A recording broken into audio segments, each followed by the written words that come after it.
Hello and welcome to Cinema to the Letter. This episode's that new film known as The Mandalorian and Grogu.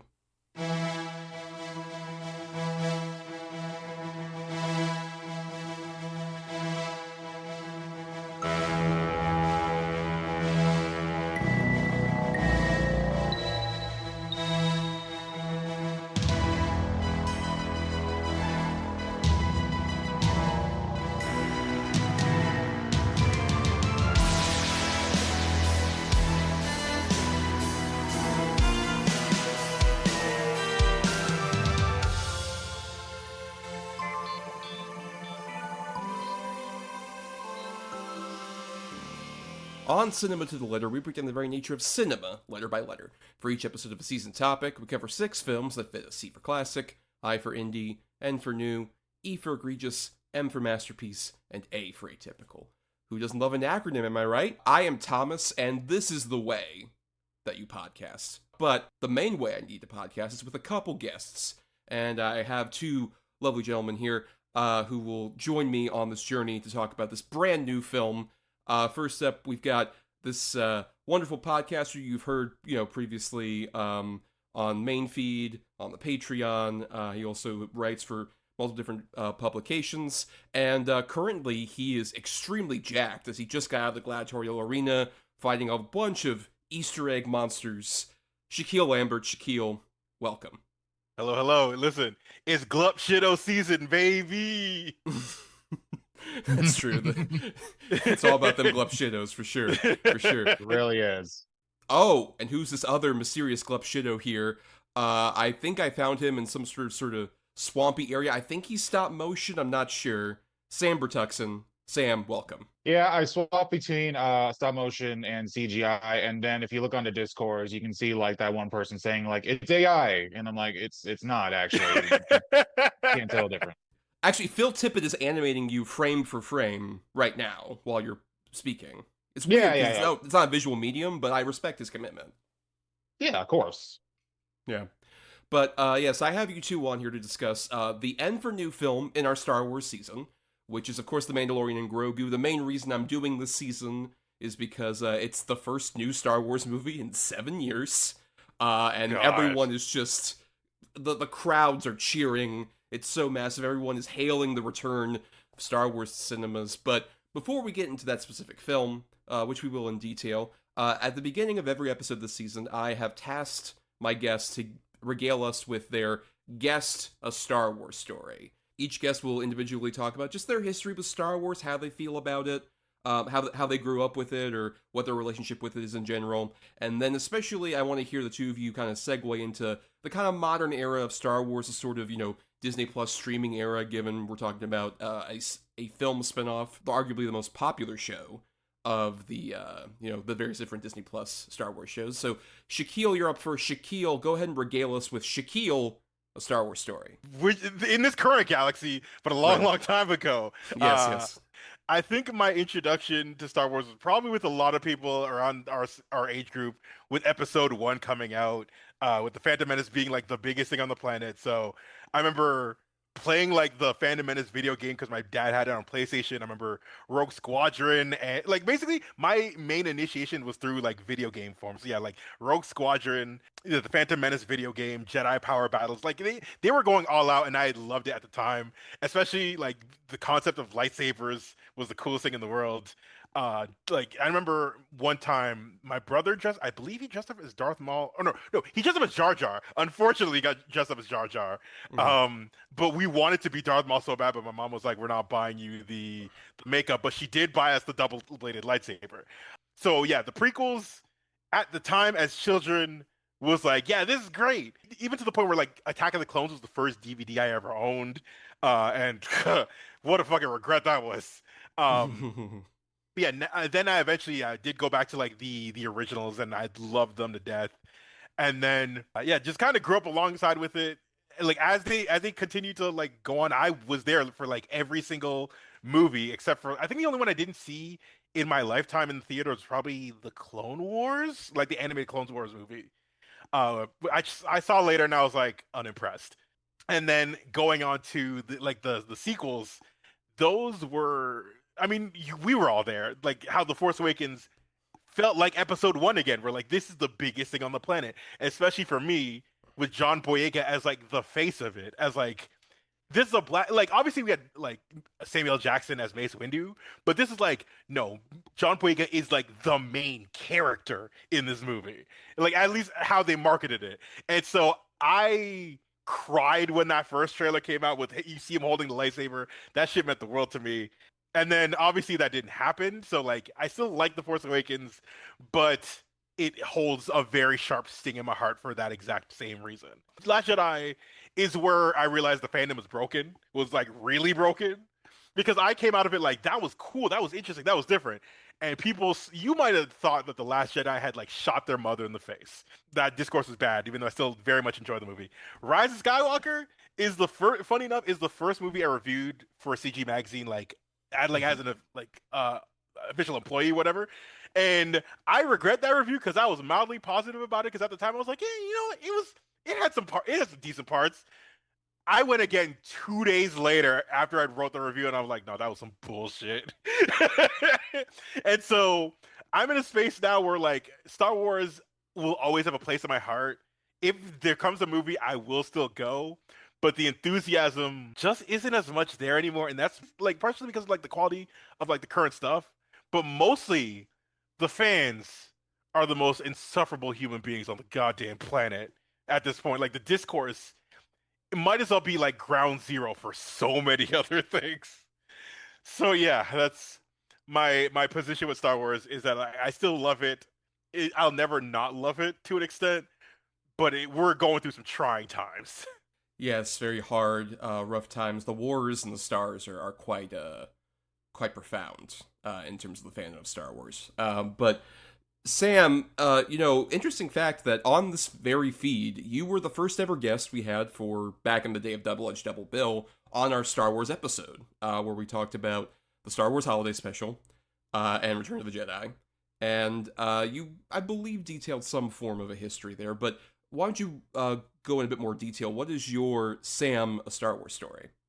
Well, before I forget, Rogue Squadron on GameCube is a great game. Dude, so good. It's awesome. Yeah, I really need to go back. But anyway, I am like incredibly like dissonant from Star Wars at this point because I think at that point I was annoyed with Star Wars, and then now I'm just kind of like I just don't care, which is gonna be interesting for this review because I think I might be the only outlier here in the review in terms of like how people are gonna how people feel about it. I think I might be that person in the group that just like in that category. So that's gonna be interesting. But like in terms of like my overall history with Star Wars, um like it's like what Shakyl said is kind of like on point with me because it's like for a while like I grew up watching original trilogy on VHS with the added dewbacks in the background because George Lucas was like really excited about dewbacks apparently.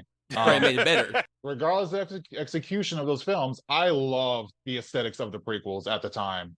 It was Oh, they're so cool as hell. Yeah. it was so alien and unique, and like the marketing leading up to episode one was like it felt extraterrestrial in a sense. And that's the thing about Star Wars I always like, because for me, Star Wars is going to be representative of the cantina scene. Yeah, that's what I always think about when I think of Star Wars, just cool new alien planets, alien cultures, just learning about different races and stuff. That stuff has always been neat to me.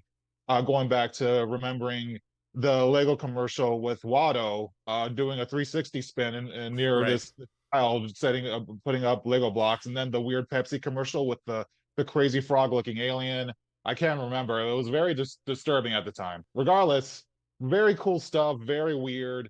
And then over time, it just kind of disappeared for a while, which I mean, for me personally, Star Wars reaches its oversaturation points pretty quickly and then it dies down. And then the recent trilogy happened, and like I was like, okay, we're doing another Death Star. It's bigger, better, uncut. Um Yeah, and then the follow-up film with Ryan Johnson, I actually really like as well. I see the issues. I don't understand the anger over it and from it. I really don't. I understand critiquing some elements of the film that I definitely agree with, but it's just like as with usual with what we mentioned before with fandoms, outrage is very much like, yeah, it's silly. And then Rise of Skywalker happened. And I think that was like one of the last few. I think did that come out around the same time as Cats? It was the same day.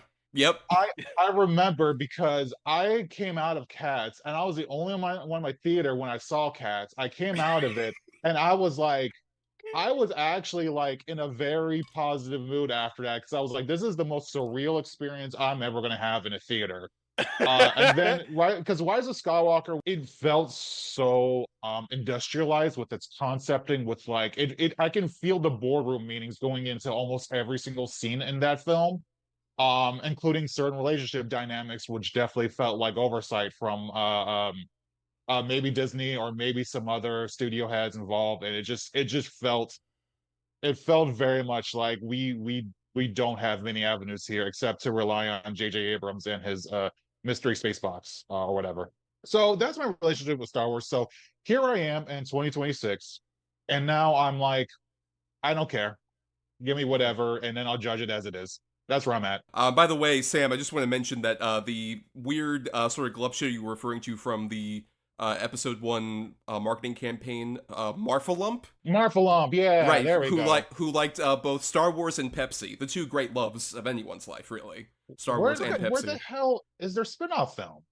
I know. It's such a shame. Watto's Marfalump movie. no, Watto and the Marfalump. Yeah, But yeah, in terms of like with this segment, I've also been kind of like giving little crumbs of my Star Wars story.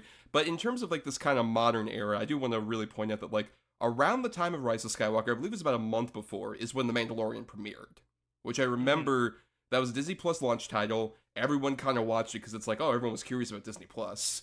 And I still have a lot of affection, especially for that first season of The Mandalorian, which I think is just like exactly what Star Wars kind of needed at that point after this kind of massive sort of like lore-based trilogy thing that was like, oh, we're like really going with like all the different things about like, oh, we're closing off everything with these new characters and the old characters. It was refreshing to have a show that felt kind of like Xena Warrior Princess, but for Star Wars, right?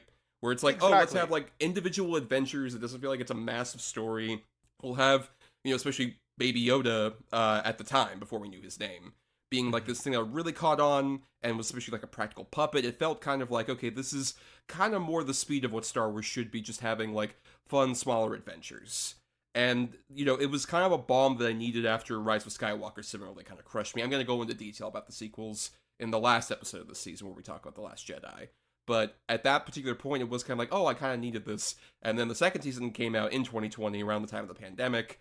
And I remember very distinctly liking the first half of that season, because you still kind of had some of the serialized elements. Like, I like the episode with the frog lady, where it's just Mando fucking transporting a frog lady in her. Yep. And Grogu eating her babies. Right, exactly, yes. It was just like a fun little thing.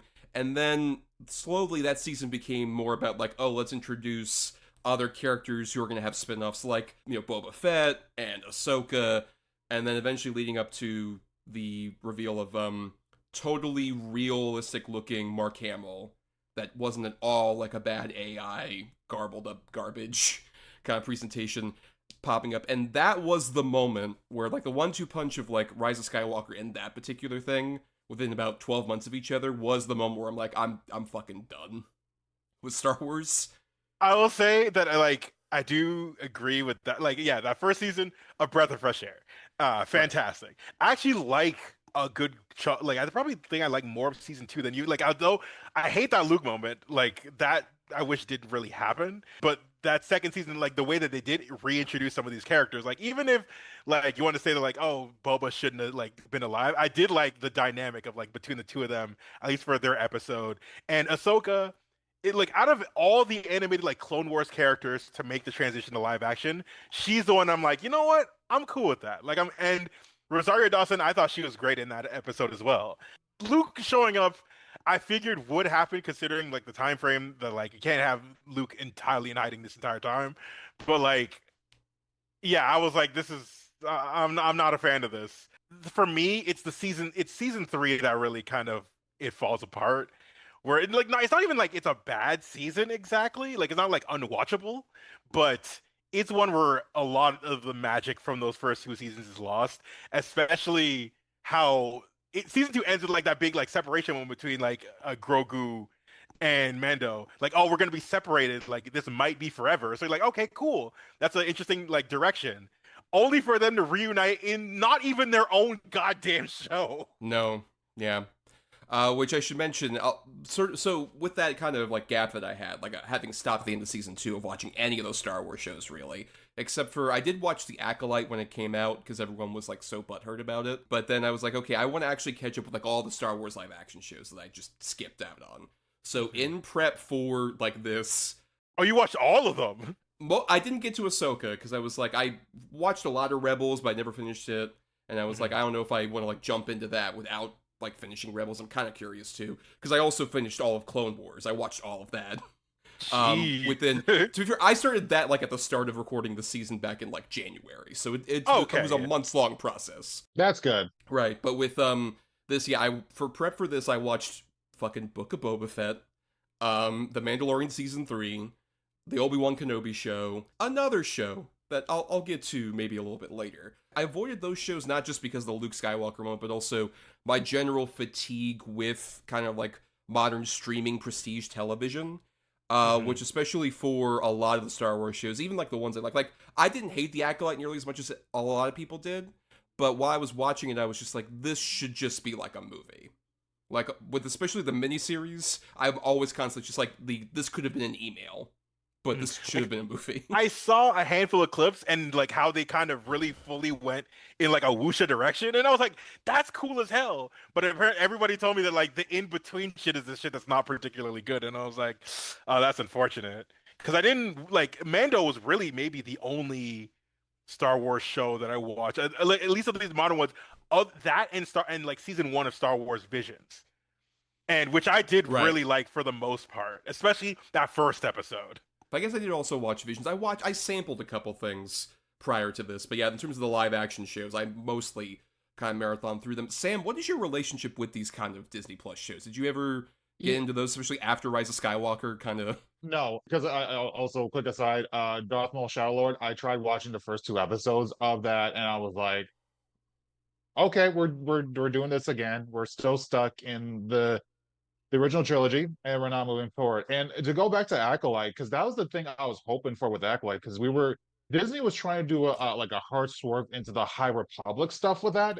And I guess based on the reception for it, I think they don't really have a clue on what to do now, because it really seemed like they were leaning heavily into that, and then I guess they're changing directions, because like some of the recent stuff, like I have not watched Skeleton Crew. I know there's a little chibi Max Rebo in there, and that made me interested for a moment. But Yeah, like, that's your boy. it is, yeah. I was just like, I wanna watch it, but like, maybe at a certain point. And then I watched the Darth Maul show just based on, well, it's available, so I might as well. And like, I don't know how much longer we can still have this era of Star Wars where we're still stuck in the original trilogy because we're scared to venture elsewhere. And then maybe we'll have some stuff in the prequel era, maybe. But even then, it's like I unfortunately really wish we'd actually made some momentum in the High Republic at the very least.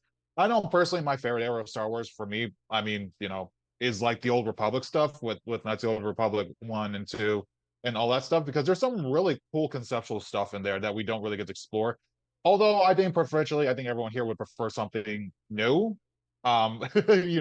Shocker, something new that moves forward past the last trilogy and actually isn't like stormtroopers and rebels or Sith and Jedi Right, again. or specifically taking place like 5 minutes after Return of the Jedi, which most of these shows have done. Yeah. Yeah, the duel of the binaries every single time. Right. It's annoying, but like, yeah, I mean, here's a weird thing is that I think I'm slightly more positive about some of these shows than I am with everyone else. But these are very much like copying the same formula with Marvel and then some of the other Disney shows that they're doing as well right now. And unfortunately they're kind of eating each other away from me personally in a way where I'm like kind of misremembering which is which, weirdly enough, because it's not just like the Marvel formula, it's like the cinematic overview sort of sensation that's going on with these shows where I'm just like, I'm trying to remember, it's like, did this plot point happen in this show, or did this happen in another Marvel show, or in a Disney show that's doing something similar? It's very weird. No, I get that. It's very frustrating, especially with like how much a lot of these Star Wars shows are just kind of like with Dave Filoni being involved. which I just want to emphasize that, like, we'll talk a lot about Filoni, and I've been deep into the Filoni sort of era of Star Wars over the last several months. Mhm. I think he has a problem with what I like to call story spackle, where he'll just see like a kind of crack in Star Wars continuity and be like, let me get over that with some spackle. Let me fill that all in. So you all can know exactly what fucking happens. Like, Obi-Wan Kenobi is like the epitome of that to me. Where it's so much just like filling in little cracks that I'm like, I don't fucking need this at all, really. Mhm. I don't know what we're gaining from this beyond like, oh, you know, Ian McGregor's back and fucking Hayden Christensen's back and all power to them. I think they did the best they could with that material. Especially when like the most interesting stuff in Obi-Wan Kenobi is like Moses Ingram and like as the Inquisitor. I liked a lot of that stuff, and I kind of wish we just sort of focused on that instead of having to be, you know, like, oh, here's, you know, Obi-Wan, he's in the middle of the desert, and he's gonna give Luke that little toy that he's playing with in A New Hope, right? That makes it better to you? That toy he plays with in A New Hope is the thing that he gave him? Like, I don't give a single fuck. What does that improve about my previous knowledge of these two characters? Or even, like, Book of Boba Fett is, like, the epitome to me of this wasted potential. Such an interesting idea. Like, if you're gonna bring Boba Fett back, sure, fine, do something interesting with him. And it's like the lamest Western story that couldn't fill up a movie, let alone a miniseries, to the point where, like Shakyl mentioned, they just have the Mandalorian season 2.5 happen for 2 episodes in there. So stupid. Yeah. So stupid. Yep. Also, wasn't the whole thing with Boba Fett of like him, like when he becomes the gang, like the chief gangster, and so he's like, I don't want to be a gangster anymore. It's like, what the fuck? No, he's suddenly a good guy, and that makes him such That's an interesting it. character that he, like, was in the Sarlacc pit, and that it was just enough time to, like, think about his whole life. And then come back and be like, nah, I'm a good guy now, and I'm gonna help the Stupid. Tusken Raiders. Yeah, it's fucking bad show. That's the weird thing for me. It's that it's not stupid enough for me to be all on board with it. For me, it's weird because it's like if it was like way more stupid about it, I would actually have more fun with it. But it doesn't commit enough in that regard. It's weird. I don't know how to Mhm. describe it because it's just like okay, it comes out of Scarlet Pit. He has like a redemption one, which I do think there are segments of those scenes that I really like, especially like him going on his Vision Quest. But it's just like you could have had that with any other character. In fact, you could have had that with Mando actually. With Mandalorian Season 3, I also just watched that recently, and I can't emphasize enough how dull that season largely is. It's a lot of just like more Mandalorian lore, which was always my least favorite stuff in The Mandalorian, was all stuff about like, oh, we wear our helmets because this is the way and Yeah. everything. And it's like, you're wearing the helmets because you look cool, and that's why you can't take them off. And that's why there's so many scenes where it's just multiple Boba Fett's talking to each other, and it's like action figures just standing there with fucking voiceover. And Pedro Pascal's getting such an easy check. We'll talk about that.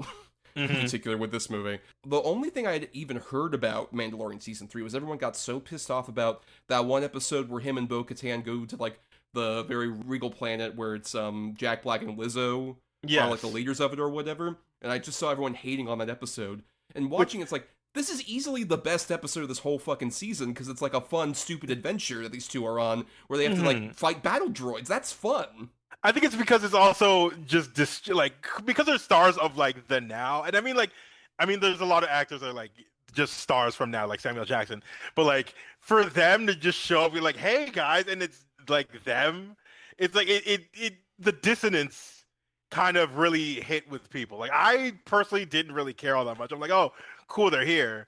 But it never like I honestly felt that more with Bill Burr than I did with Jack Black and Lizzo. But like it didn't really ever like fully take away from that episode to me. Like I was never like, oh, how dare they be here? Right, because like that I think is like much more fun because that whole thing of like, oh, the battle droids have been reprogrammed by Christopher Lloyd, which is easily the best casting in that fucking episode. That's so funny. Just like, oh, I've made these robots so now that they'll be docile, but they're actually like malfunctioning. I think that's fun. And then like that episode, there's also the pirate one where they take over like Carl Weathers' planet, which that was also at least like the main reason I wanted to see season 3 because that's the last fucking Carl Weathers stuff. And he directed a couple Right. episodes. Yeah. That episode's pretty fun with like the weird moss-covered fucking pirate guy that like takes over the planet. Like that stuff's kind of fun where it's like more of like these kind of corners of the universe that have like little sort of like, oh, fun adventures as opposed to like really doubling down on Mandalorian lore, than having fucking Giancarlo Esposito just do his fucking thing. Even like the dark saber stuff that could have been very interesting, they just find like the biggest loopholes. Like, no, I lost it from that guy, and you killed that guy, so now you have it. It's like, nah, it would be much more interesting to see Bo-Katan kind of potentially be like a secondary antagonist. They're like, nah, you good. Right, especially like having just gone through all the Clone Wars stuff, I was thinking like, okay, maybe this will make me appreciate some of what Dave Filoni's doing a lot of, which is like bringing back his characters in live action to sort of like legitimize them. Maybe that would make me appreciate these things more. And if anything, it makes a lot of those elements seem weaker to me. Like, I love Bo-Katan in the Clone Wars show, and all the stuff on Mandalore I think is so interesting.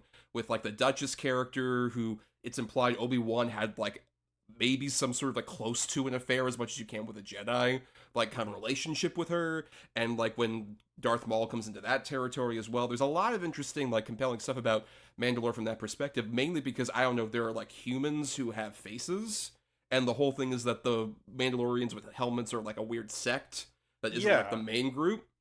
But when we really just have it all be like, oh, it's a bunch of Boba Fett's, including the director of our film today, Jon Favreau, dressed up in like a big, like hefty Boba Fett suit, which feels weird, especially when you consider like his first Star Wars related thing was he was a voice actor in Clone Wars. He played like the leader of what was called the Death Watch, which is like the evil sect of Mandalorians who basically were gonna like try and overthrow the Duchess's government. And I say this with, some affection for Jon Favreau as an actor. He doesn't seem like a death cult kind of guy to do that voice. That voice doesn't connect to me at all. Like this guy who sounds like he's gonna like, hey, you want to get a Cubano? Like I don't I don't believe him as like the leader of a domestic terrorism unit for fucking Mandalore. Just feels so weird. Yeah, it's a little off. To the point where in season 3, when he plays the other character, who's like the descendant of that character, they have to really change his voice. Like they put so much fucking like reverb on him to make him sound badass. And it's like, all right, John, sure. Yeah, sound real badass. But yeah, so especially like watching that like right in the lead up to seeing Mandalorian and Grogu, I was like, all right, I'm not really still that enthused about what's going to happen here. But let's go ahead and jump into it. Let's jump into The Mandalorian and Grogu.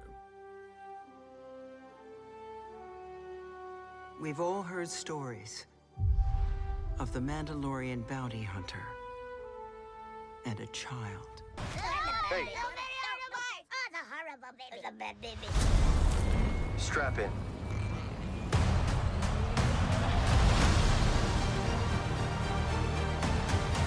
We need a professional. Hang on. What happens when you're not there to protect him? You good? The old protect the young. And then the young.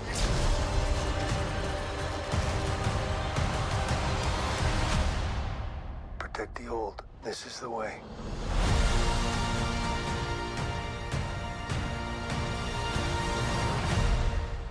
So, The Mandalorian and Grogu came out in the far distant time of May 22nd, 2026. We should note that we're recording this on the Monday Memorial Day after it came out. So, we'll go ahead and say that initially we'll have non-spoilers for this movie. We're not going to talk in a huge amount of detail about, like, the certain spoilery events until there'll be a time code in the description when we do get into spoilery stuff. Yeah, this movie, like we were mentioning, it came out only a few days ago. And as of right now, it has made $165 million worldwide, which is about its budget. So it seems to be doing, like, all right, I guess, relative especially to its cost, because I looked it up that, like, Solo, a Star Wars story, had a similar opening. But the trouble is that movie was shot, like, 2.5 times and cost, like, twice as much because of all the disastrous stuff with that. So it's, like, doing fine, I guess, as of this particular opening weekend. We'll see how it kind of unravels from here in terms of its release. Hey everybody, this is Thomas, just recording a little addendum here about a week after this episode was recorded to report about the box office element of it. In its second weekend, Mandalorian and Grogu just really bottomed out.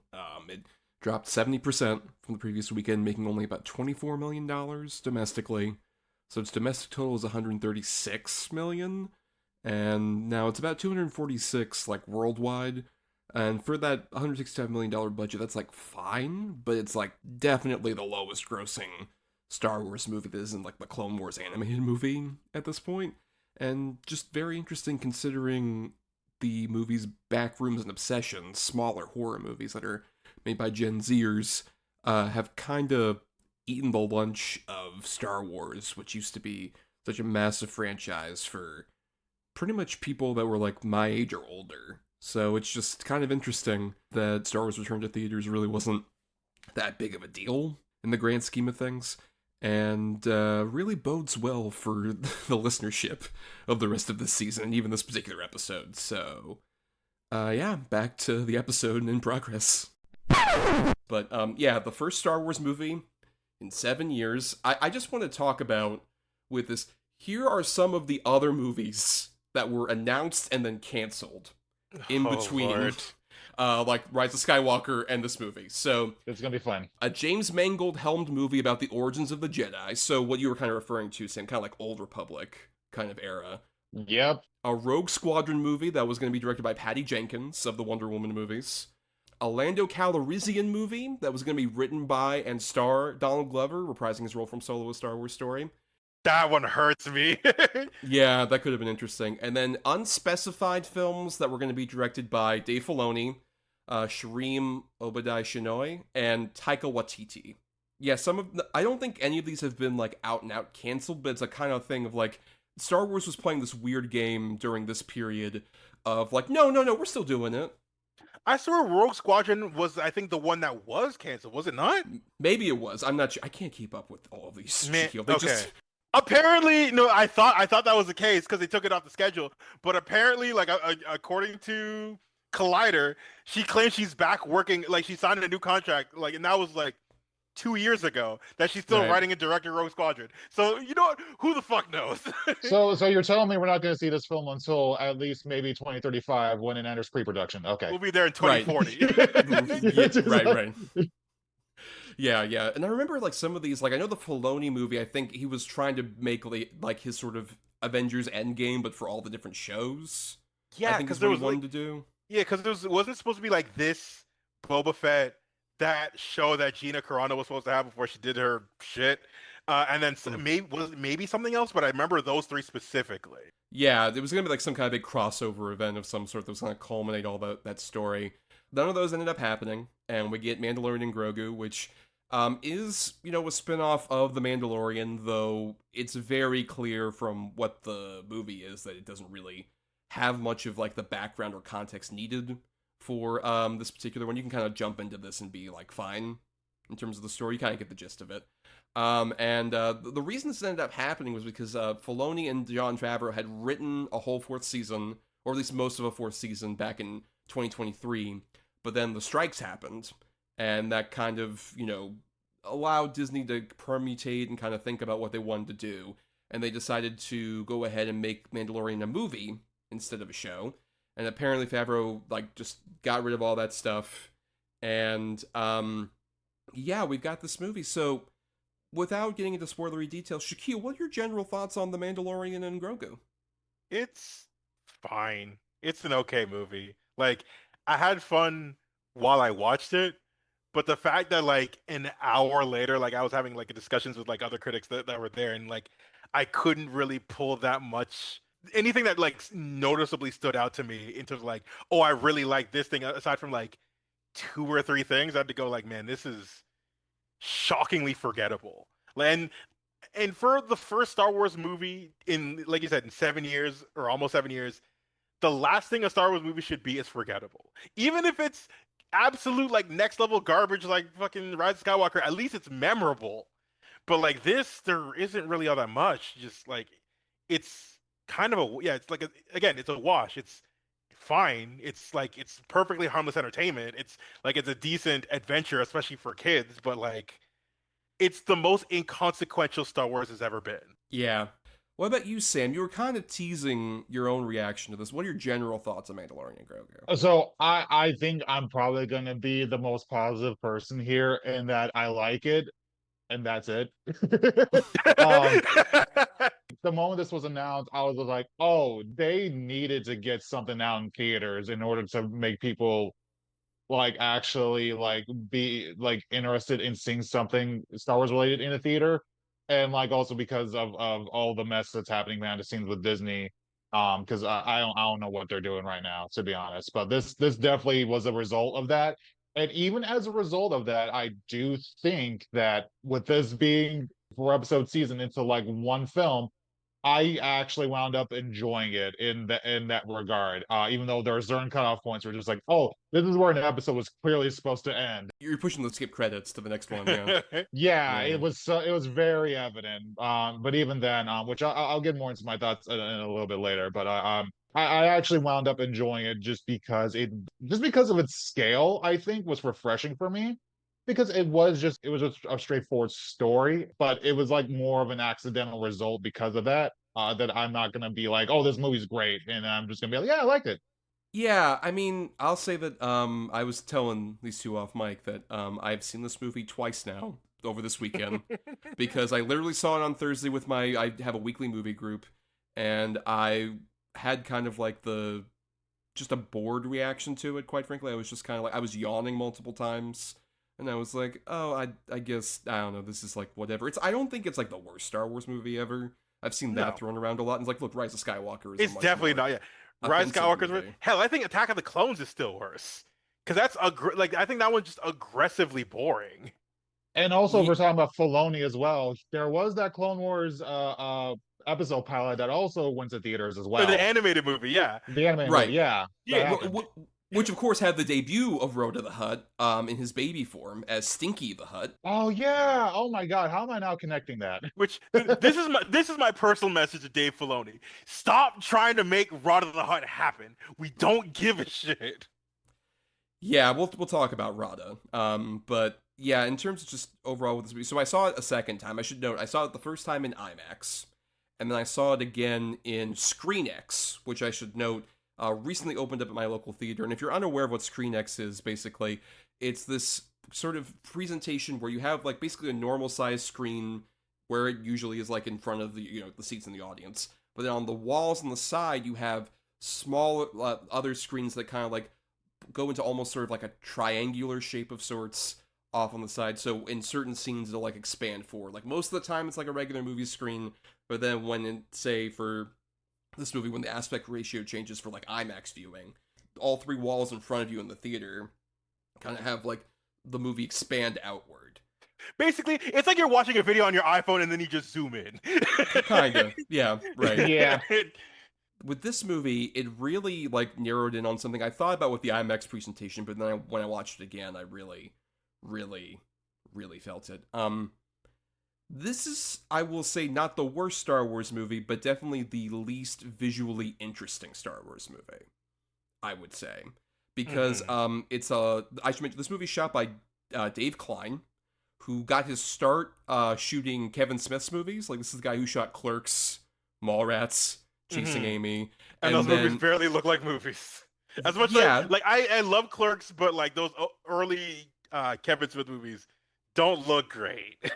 Right, and then over the course of his career, he ended up doing a lot of work on, like, The Mandalorian, and especially starting to create kind of, like, a look for sort of the streaming era of Star Wars that I personally have a lot of problems with the volume, which, if you don't know, is this sort of digital set creation thing, where people, like, instead of having, like, a big set or on a location, the volume is this big kind of screen that goes behind the actors and projects digitally a background, usually like a, in The Mandalorian, be like a desert or like some other, like a city planet, stuff like that. And I just think that kind of visualization has ruined not just Disney Star Wars visually, but also a lot of blockbusters visually. It's ruined Disney. Like, Disney is quick to use that fucking volume for everything. Yes. It's atrocious. It's genuinely like what could have, like, conceptually, it's like, okay, that's not a bad idea. But it's just made everything just look fucking lifeless. Right, visually gray, steely, just not, there's no, like, color or pop, really. And I think that's really the case in this movie, where in addition to that kind of, like, general color palette, there's also just, like, in the ScreenX format, which usually would, like, from what I heard, a lot of movies say, like, Top Gun Maverick was the one where I first heard about that format. With, like, people saying, like, oh, it's so great in that format. You got, like, planes zooming by on either side of the screen. It's fun, exhilarating. You're right in the middle of it. And then watching this movie, just like, how much of this fucking movie is just so in the center? There's not a lot going on any left or right side of the frame. There is just, like, characters who are, like, running toward you or standing still and just, like, the complete center of frame without anything, like, interesting. It's so, like, flat visually. There's no, like, dynamic element to any of the framing, which, like, say what you will about that sequel trilogy in particular, but those movies look pretty good. Even Rise of Skywalker, for all its problems story-wise, looks like a movie. Like, it gives this shit, like, at least, those have the semblance of, like, feeling like something. This, again, just feels like it's just going for Disney Plus again. Like, this whole thing could have just been a Disney Plus original movie, like a special. I was literally talking about this with a friend of mine just earlier today, that, like, had this been, like, a one-off, like, in the same way that, like, Punisher One Last Kill is, I wouldn't have any problems with this. I'd be like, okay, that was a cool little, like, one-off adventure. But, like, when you put it on the IMAX screen, and, like, I will say that, like, I did enjoy at the very least, because I also did see it in IMAX, like, the opening sequence, like, the opening action scene with, like, the AT-ATs. I think that still looked pretty fun, and when the scene, like, expanded to, like, the full IMAX size. And even, I am still a sucker for, like, when the aspect ratio slowly changes. So, like, when Mando gets his Razor Crest, and, like, when they're about to take off and the screen starts slowly expanding, I'm like, okay, that's pretty cool. But yeah, visually, like, otherwise, it does look pretty drab. When they go to the first, like, that space city to go meet with Rod of the Hutt, I was like, this is just Chicago. This is just space Chicago. 100%. But Sam, I'm curious, as maybe more of a defender of this movie, how did you feel about how it looked visually? Do you agree with us, or do you have... Oh, no, I agree. Okay. I actually think, like, the CG, especially, I think the CG also takes a big hit as well, especially because, like, there's a scene at the very beginning where, like, you see Mando come in and he uses his flamethrower on the stormtroopers. It looked bad with the flamethrower effects. Like, I was noticing that right away. And with the weird thing with Zeb, they don't frame him in the center a whole lot, I've noticed. Almost as if they didn't have enough time to properly render him and actually, like, animate him well. Although I do like the way his direction. I actually really like the way Zeb actually does stuff in this. I think it's a really good translation of his character from Rebels, even though his character doesn't really have much to do here. I know that's the thing for me with, like, Zeb, honestly, because, like, Zeb and, like, some of these other characters, it feels like, once again, Filoni wants to kind of reintroduce these characters in live action and make it feel like, oh yeah, these guys are cool, right? These guys are badass. Zeb, like, what I liked about him on Rebels, which I watched back when it came out, was, like, he's like a fun sort of almost like soccer hooligan guy, right? He's got kind of like let's have a pint over at the the bar, mates. Let's do that. Like, he's like seems like a fun guy, and here he's just kind of like his introduction where he's just like, you're supposed to keep him alive. And it's like, all right, man, you're so full of verve, a lot of personality coming off you. Yeah, that's the thing. It's the Filoniisms that kind of kill me here with this, because everything else outside of that, I actually found myself enjoying quite a bit. When there's no dialogue on screen, for example, that's when the movie pops off the most for me. Specifically, like with the Grogu scenes and, like, we'll the talk little about that, the little Babu freaks, which we'll talk about later. It is what it is. It's just a Disney Plus show that they put on screen because I don't know what's happening with Disney. I don't know what's happening with all that stuff. So they just did it. They just did it, and I'm like, this is what it's gonna look like. I don't know why there was so much. Why they did this anyway? It's like, you could have just made a standard Star Wars film. In fact, there's a Star Wars film coming out next year. Which Starfighter. We'll talk. Yes, Starfighter. Yeah, which I'm like, I don't know why you couldn't just made a film, but that's a whole other thing.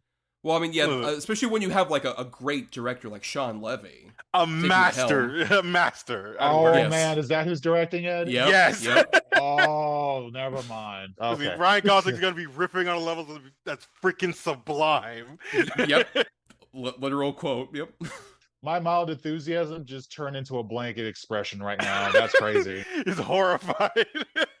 No, that's the thing, is that, like, on paper, that movie sounds like exactly what you should do. I agree that it's like, oh, you have, like, Ryan Gosling playing, like, a guy who's, like, a starfighter pilot.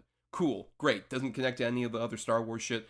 That's cool. As opposed to, like, this movie, you mentioned the whole scale thing, Sam. I agree with you in theory about kind of having, like, a sort of, like, lower stakes adventure that doesn't have, like, as much to do with, like, you know, I was dreading with, like, especially all the trailers and stuff that didn't, like, reveal much about the plot.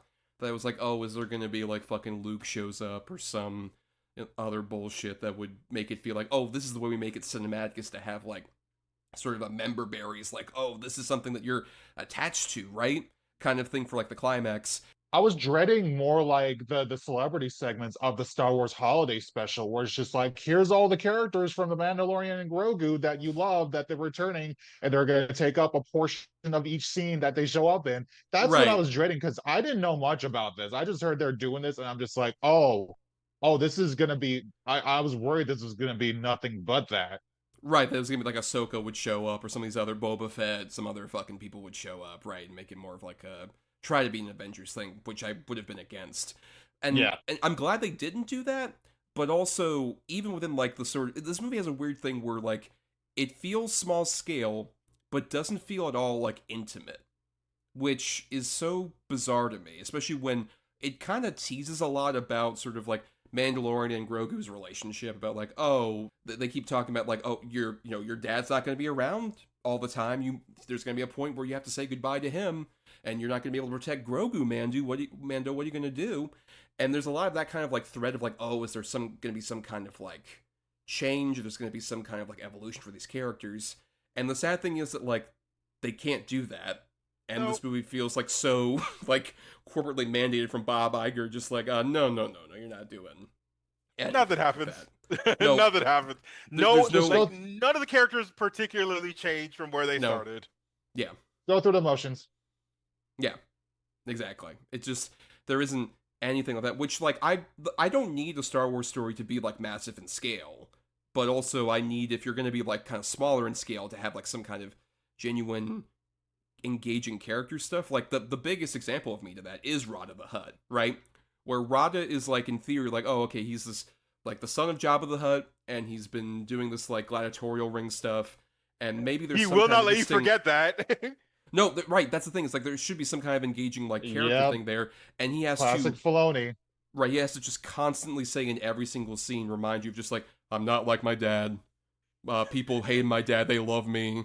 I'm my own man. He speaks entirely in exposition. Star Wars has never been, like, the best dialogue of all time. Like, there's obviously iconic lines, but it's never been, like, the greatest, like, Shakespearean dialogue. But, like, this has to be, especially for Rada, some of the worst writing I've ever experienced in this series, where, yeah, he just speaks entirely in character motivations. It's just like, yeah, I'm not like my father. They feared my father, but they love me. I have 3 fights and I'll be fine. I'm like, do you have anything to your character? Well, he is buff. There's also that. I do appreciate that. Why the one swole hut that's ever existed? And he literally just looks like the special edition Jabba in A New Hope, just, like, got really good into crunches and just really, like, worked in his abs. Also, fucking Jeremy Allen, why does he sound like a regular guy? Like, you have all these alien creatures that have all these exotic, like, places, and you're having these characters with, like, weird, like, freaky accents and stuff like that, and you have fucking Rada the Hutt, a huge brawling dude who's, like, a big champion. You should have him, like, kind of, like, almost more dramatic, almost like a gladiator type thing. But you have him like, hey guys, how's it going? I'm Rada. My dad sucks. Yeah, my dad sucks. I'm my own man, by the way. Can I feed the kid? That's... Yeah. Rinse and repeat those 3 fucking things over and over again. Yeah, and they just give, like, Jeremy Allen White, who's a pretty good actor, just, like, a reverb thing on his voice to make him sound, like, slightly, like, larger, I guess. They have him talking Huttese once. And his first sentence is the only time he speaks in Huttese. Everything else is just casual American English. Yeah, by the way, whoever put on the Hutt auditions bilingual preferred should be disintegrated. Hey, it's Galactic Basic, all right? Everyone, Right. you gotta learn Galactic Basic. I know you use Huttese. Apparently, you gotta be bilingual now. It's just the way it is. The fact that earlier on they just have because before they introduced Rada, they have the scene with his aunt and uncle, who showed up in Book of Boba Fett, and what a great payoff that is for me as someone who just watched Book of Boba Fett. I was so glad to see those characters again. The two of them are talking mostly in Huttese, and then one of them just drops a line in Basic or English, and it like threw me in for a fucking loop. Like, what? You can speak this the whole time. I'm gonna defend that. As someone who's had relatives who also are bilingual, they will sometimes drop specific lines in English to convey a specific thought that a specific phrase that they cannot do in like Spanish, for example, because that sometimes happens sometimes. In French, I do that too, so I get it. Yeah, but I do agree in the context of the way it's done here in the direction, it is awkward. Especially when the line that's in English is just like, imagine if your child was like taken away from you, which I'm sure is in Huttese. That seems like a thing that would be in Huttese, Sam. Yeah, you know what? I have a very specific reference that like Yeah. Sam will understand. But like Sam, do you remember playing Star Fox Adventures and like that opening sequence when they're talking, when they, like the characters are only speaking like the dinosaur language, whatever. Yes. And they're like, Yes. ba ba ba ba, tiki la dinosaur planet. Like Dinosaur it's planet, like yeah. that. It's so crowbarred in. But that's But hold up, but even like in the original trilogy, Jabba the Hutt does that. There are points where he'll speak in English, like for certain words. That does happen, where it's just like, oh ho ho, solo kawuki. Like it's shit the like that. it's the affectation and the accent is the thing, right? You still have a little bit of an accent. Yeah, it's the entire demeanor changes in the English words only. Right. Yeah, the consonants and the vowels have to like be bent a little bit in order for that to make sense. Where it's like it's this is, I mean, if you specifically speak English, you're not going to fully understand that, especially someone like Dave Filoni, when you're trying to have a bilingual character. It's just like, though, like certain characters, if you spoke like we mentioned before, French or Spanish your entire life, and you're trying to like adapt and be more bilingual, you're not going to fully transition into speaking that specific way, at least not at that. And I figured if you're on Nar Shaddaa, where everyone is speaking Huttese, you're not going to suddenly be very fluent and articulate in speaking Galactic Basic or English, whatever the fuck. Yeah. It's just a weird thing, and then especially just to lead up to Rada the Hutt and him being this incredibly bland character, and then to have the actual arena fight scene, which I found to be very underwhelming, very interesting. I think most of the action sequences, aside from like the opening one, I agree is kind of fun, and then I do kind of like the thing with the big white snake creature. I found that kind of interesting. Maybe it's because, I don't know, we'll get into spoilers in a little bit, maybe because you could see somebody's face in it. Oh, right, yes. Maybe that's why I kind of felt a bit more interested in it. That's Yeah, another just thing a too, little where like bit. Sigourney Weaver is like the only human face you see for like most of this movie, and it just Yeah. feels bizarre to me. And she's in it for like 2 minutes tops. Yep. Let's get to, we've been talking a lot about sort of like the stuff around our main characters. Let's talk about our titular characters, Mandalorian, Din Djarin, and Grogu. Do we feel like these two could in theory carry like a movie? If you had told me this back in like season 2, I would have said absolutely. Now, no. Like now I feel like it's one of those things where like they were way too late on the draw to actually do this. It's an interesting question because, like, I think I think no in that sense, but because here's the thing: the Mandalorian Grogu, especially the Mandalorian when it first started out, it's basically just a sci-fi western.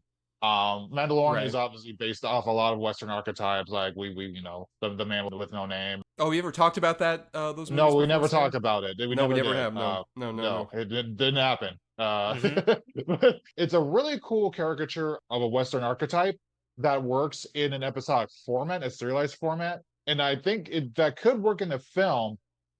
It just is not going to be as effective as you would if this were made from the ground up, and they were not really there. If there were like if there were like side characters, I think they'd be more beneficial because they work better in that format than they would in a film. It's that's just the thing. It's like not a bad thing. It's just a difference of formats. Not to say that their characters are not that specifically tied to being on television. It's just, you know, it's just I just don't feel that strongly about them being utilized in a film. Especially when the big mistake of doing this movie now, after like several seasons, is like by the end of season 3, spoilers if you haven't seen season 3, it's been 3 years, but at the very end of it, it's like Mandalorian and Grogu have become officially like adopted father and son via Mandalorian ritual or whatever the fuck. And Carl Weathers is like, hey man, you know, you can go ahead and hang out. I have a cabin for you where you can live the rest of your days, you and your son Grogu. And then it's like the two of them are hanging out at that house that you see in this movie briefly.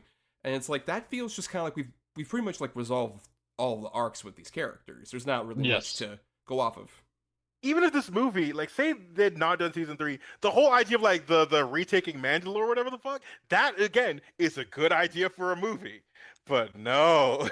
Yeah, which even though in the show it is so like dull the way it's done. That's what I mean. It's dull it's very dull in the show, but like it's still a good idea. Like had they wanted to do this again, this movie idea sooner, that would have been an interesting point of continuation, even though that would have been like that would require people to know what the show is beforehand thing. Right, yeah. But yeah, the thing is, I think it would work a lot better, I agree, if it wasn't just Mandalorian and Grogu and you had Zeb kind of like comes in and out of the movie. I should say there is one other human character that I forgot to mention, the sort of villainous character for at least the first half of it, Janu.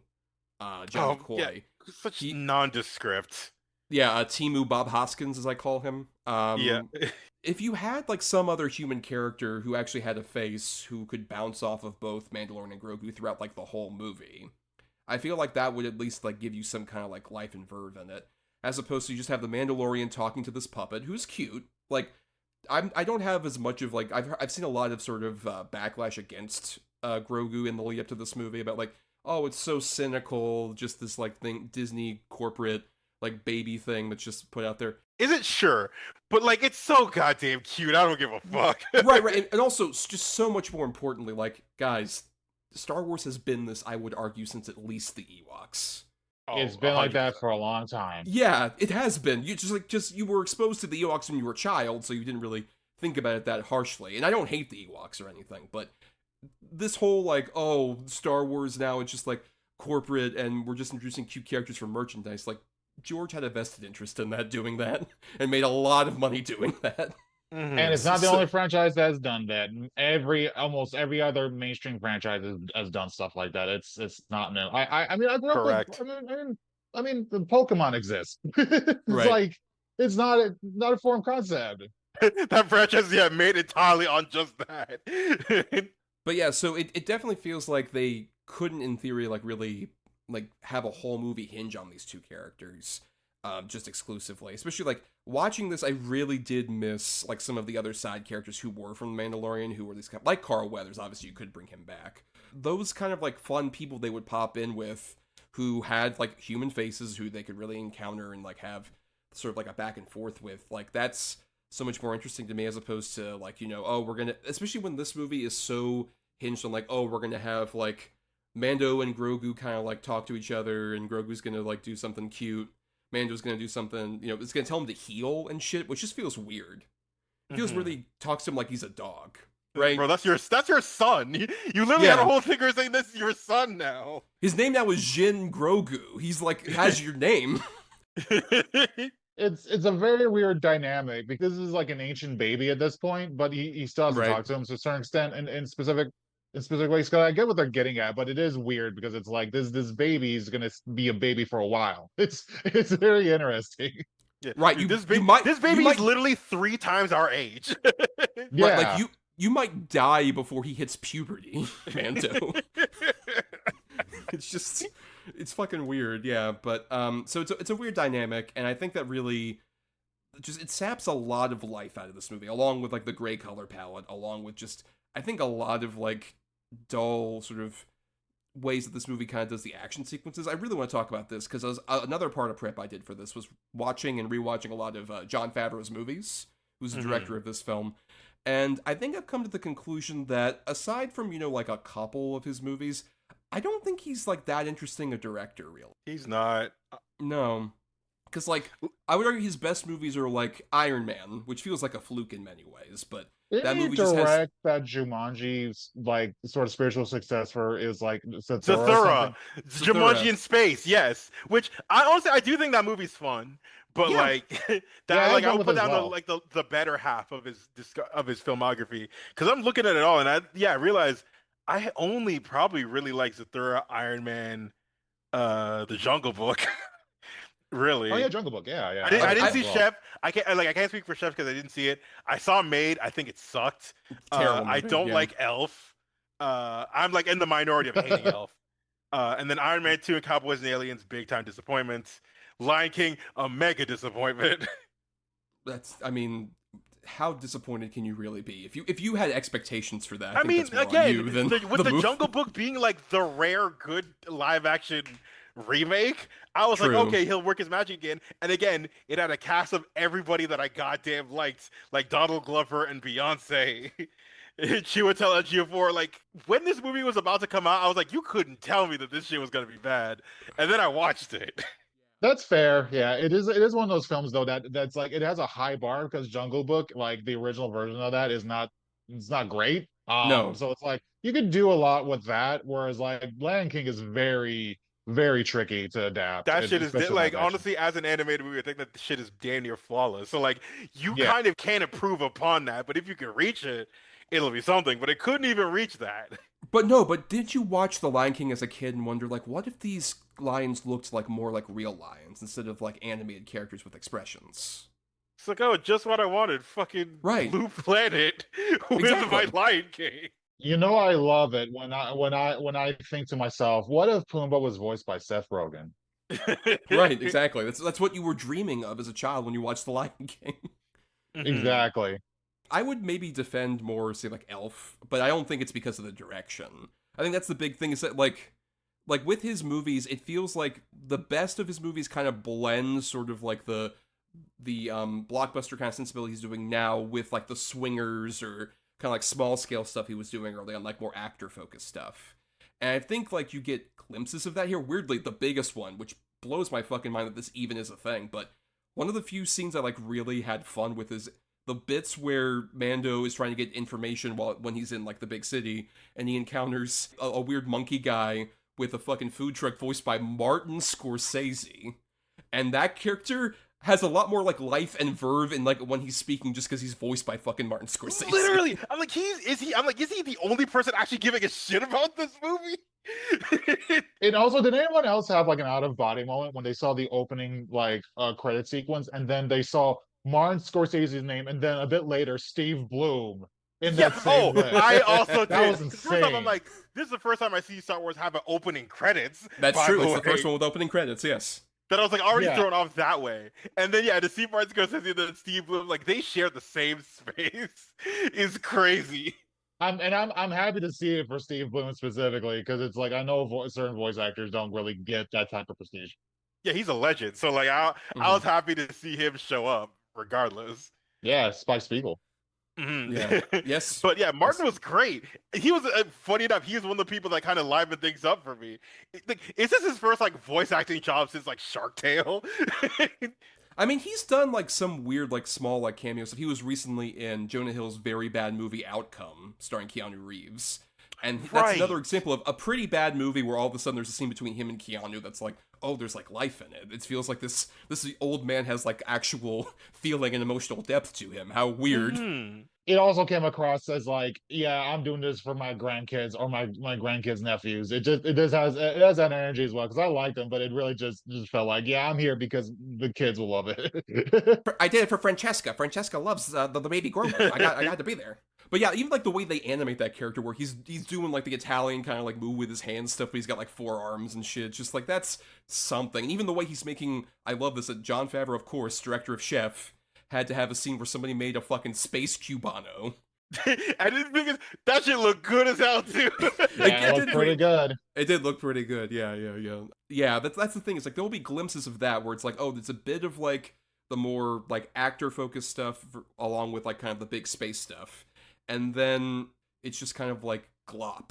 The way that a lot of these action sequences are put together, like the bit where they try and find Janu after they're like, oh yeah, Rhoda gives him more great exposition about, oh, he's actually the Imperial guy that like my aunt and uncle were going to try and give you. So we should like go after him. And they do a like, oh, they're going to like storm his palatial estate or whatever. And the way that just like in a cut, they like have like, Mando and Zeb over like a sand dune and Rhoda. And they're like, oh, okay, look, he's over there in that. All right, we got to get into the facility. And they cut over to that guy talking to stormtroopers. And then all of a sudden Mando's like, hey, I'm in here. What the what? To have him storm the palace, man. That's like a fun action sequence idea. Yeah. And instead they just have him like shoot a bunch of guys, and there's so many of the action sequences are just Mando shooting things. Cause like you guys talk about the like, oh, well, a lot of this is like for kids with like Baby Yoda, and that's definitely there with like the Grogu character. But also I felt a lot of just like middle-aged dad kind of like sensibilities with this. Where it's like, oh yeah, this guy's coming in with like his gun, he's swinging like the stuff. And in theory, that could be like fun as like the Western motif element of it. It feels more like a really bad version of like a tactical video game as opposed to like an actual like action sequence with verve in it. Oh, like Star Wars Bounty Hunter came out in Yeah. 2002 for the PlayStation 2. Or that recent Star Wars Ubisoft game where there's cover-based shooting. Oh, that is Outlaws, also not yeah. Yeah, Outlaws, yeah, which I've heard, mixed things about. It's alright. I played it. It's okay. It's not bad. Yeah. I that's what I've been hearing as well. But it's like, and this isn't really a theory. This is just a guess. I don't think it's that hard of a guess too. I think what you're saying, Tom, because I do agree with you, because they're using the Western motif as a way for him to be kind of like doing these middle-aged dad action sequences. I also just think it has to do with budget constraints and time constraints as well, because it True. really does come across. They just didn't have as high of a budget they want. In fact, the thing I was impressed with, this had a higher budget for like certain segments than I thought, because of the certain sets and the puppet they use. Because I was just like, oh, you had a bit more money to spend as opposed to just nothing. Because like I actually had the opposite expectation, that I thought they were gonna have way less money for this. That's true. Yeah, 165 million is pretty low budget for a Star Wars movie. It's just a little budget. It's just a couple pesos. I mean, for a Star Wars movie, like most of them would cost over like $200 million at this point, like the sequels. Just and stuff. you just gotta reach into the piggy bank and just grab out some pennies and nickels, and there you go. That's your Star Wars films in Disney terms.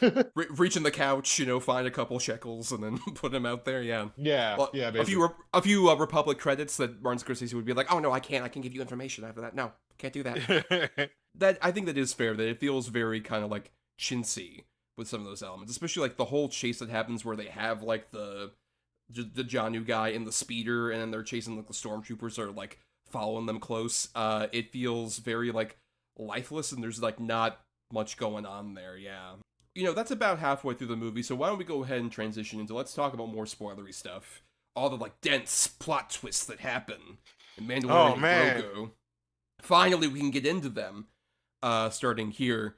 Yeah, it's weird how after that happens, where they like kind of bring back that guy over to like the Republic base to Sigourney Weaver, and Rada's just like, yeah, I'm probably gonna leave here, and I got your blue cookies out of your kitchen. Bye. Like that feels like it's the end of the movie, basically. Yeah, it really does. You think that this is gonna be like a much bigger deal? Like, nah, that's just the end of that arc. Nope. Yeah. End of episode 2. Right. End of episode 2. Yeah, and we have to have Embo come in, which is another one of these Star Wars characters where, like, honestly, as someone who just watched Clone Wars and liked Embo, who's like this bounty hunter character that showed up in a bunch of Clone Wars episodes, and when he showed up, that's who that is.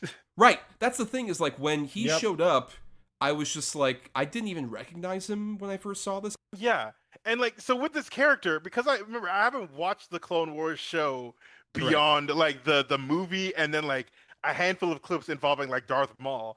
I'm like, I don't know who the fuck this is. Right. And then as for me, as someone who knows that character and liked that character on the show, I'm like, who is this?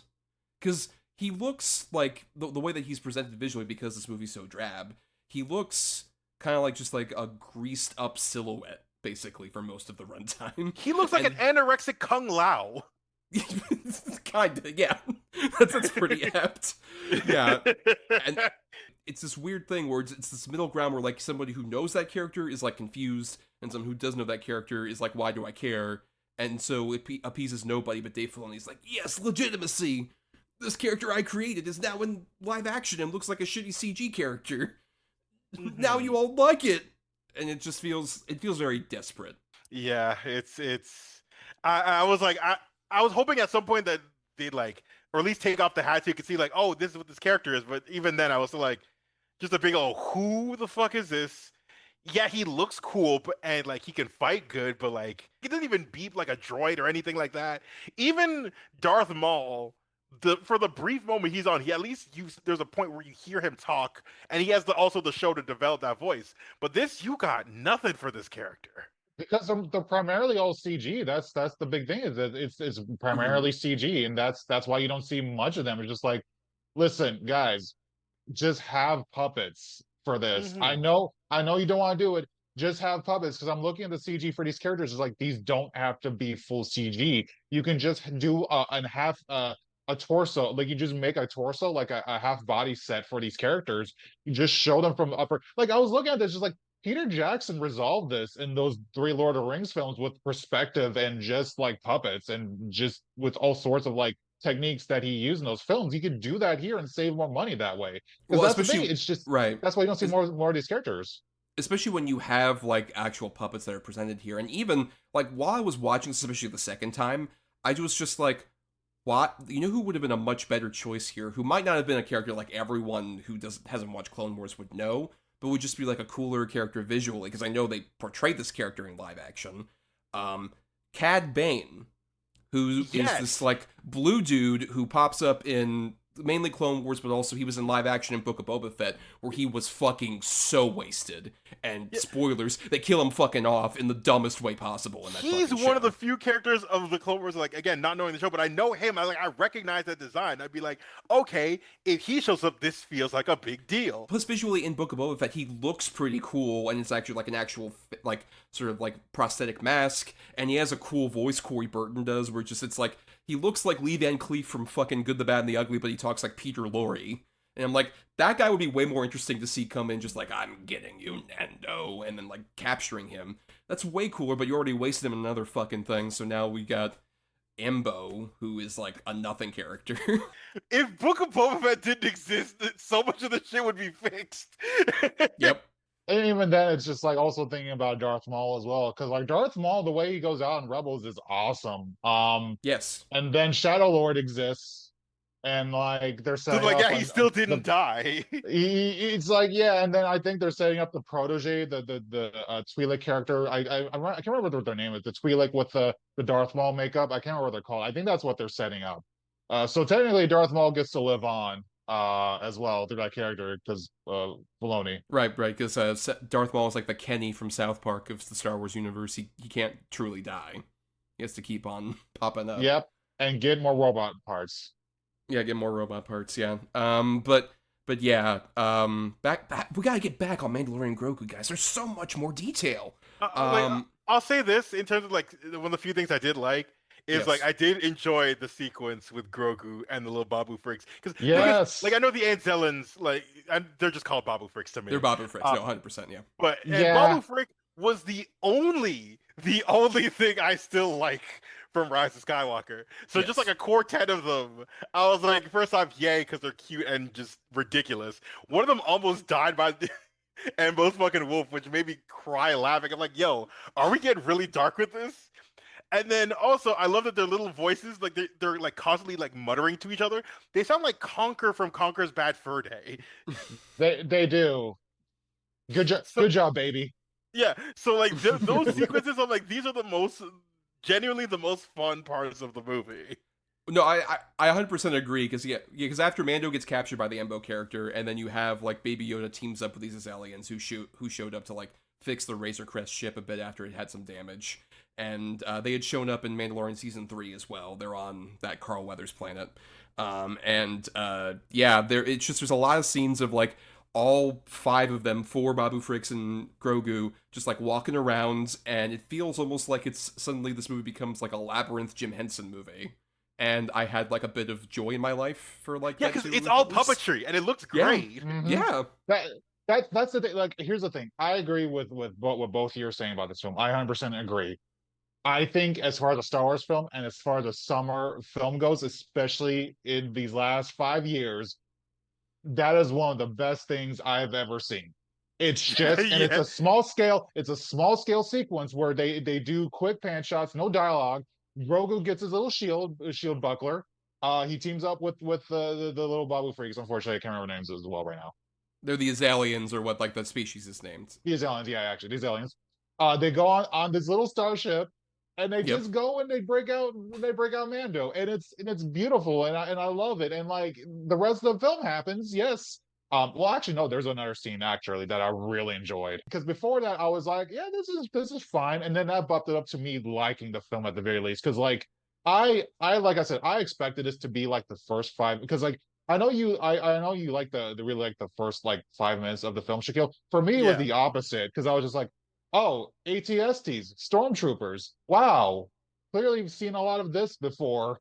I hope this isn't gonna be the rest of the film. Yeah, because that was my worry. And like we're getting these little puppet segments, and they're taking place on a planet. Yeah, the way it's shot looks bad, but like the art design, the artwork, that like the actual artistic integrity of like Nar Shaddaa, the way it looks, its foliage, its environment, on that level, I love it. Like that stuff, like the way it complements those little sets. Like, yeah, it reminded me a lot of the early Jim Henson stuff with Dark Crystal and whatnot, and that's what I love the most about it. So it's like it at least gave me that.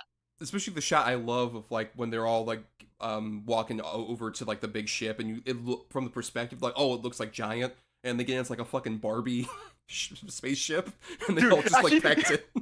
You know what I also love? I love the fucking Hanna-Barbera sound effects when the Azels first show up. It sounds like the fucking Jetsons machine. Oh yeah. Yes. Yeah. I was like, I was so happy. That's the thing. I think that wouldn't have hit as hard if it was on streaming, though. That's the one thing I will say. I think the benefit in this regard is those moments, like with the sound effects, and also the score as well. I feel like for me was way more pronounced as a film than it was as a streaming service, because I noticed a lot more that they're using a lot of the motif of the Mando, like whatever it's called. they're like that like whistle thing. Yeah.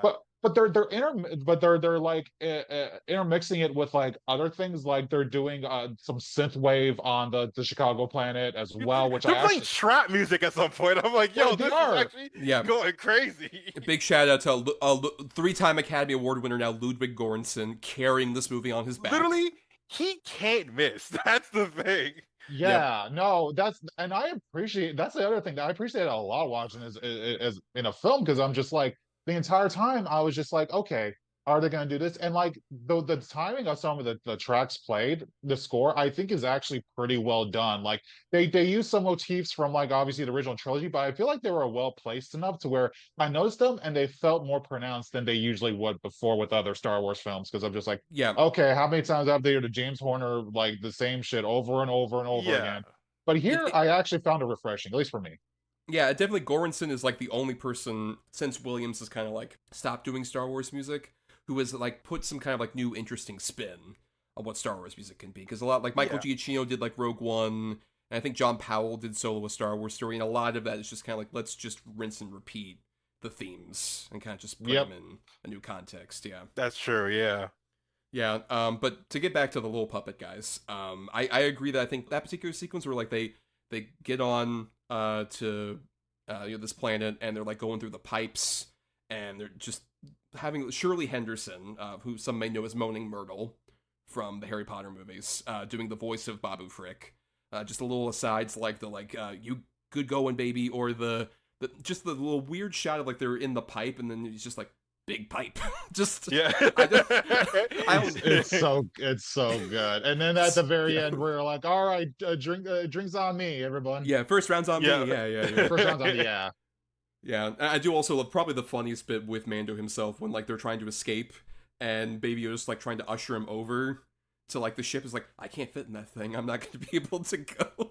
And I'm like, You know what would have been brave is if they actually got him to ride the ship at some point. It would have been silly. I would have Mhm. accepted them if fucking Grogu actually did something to use the Force or whatever manner to have him survive in the atmosphere. Just something crazy like that. I would have Oh, loved it.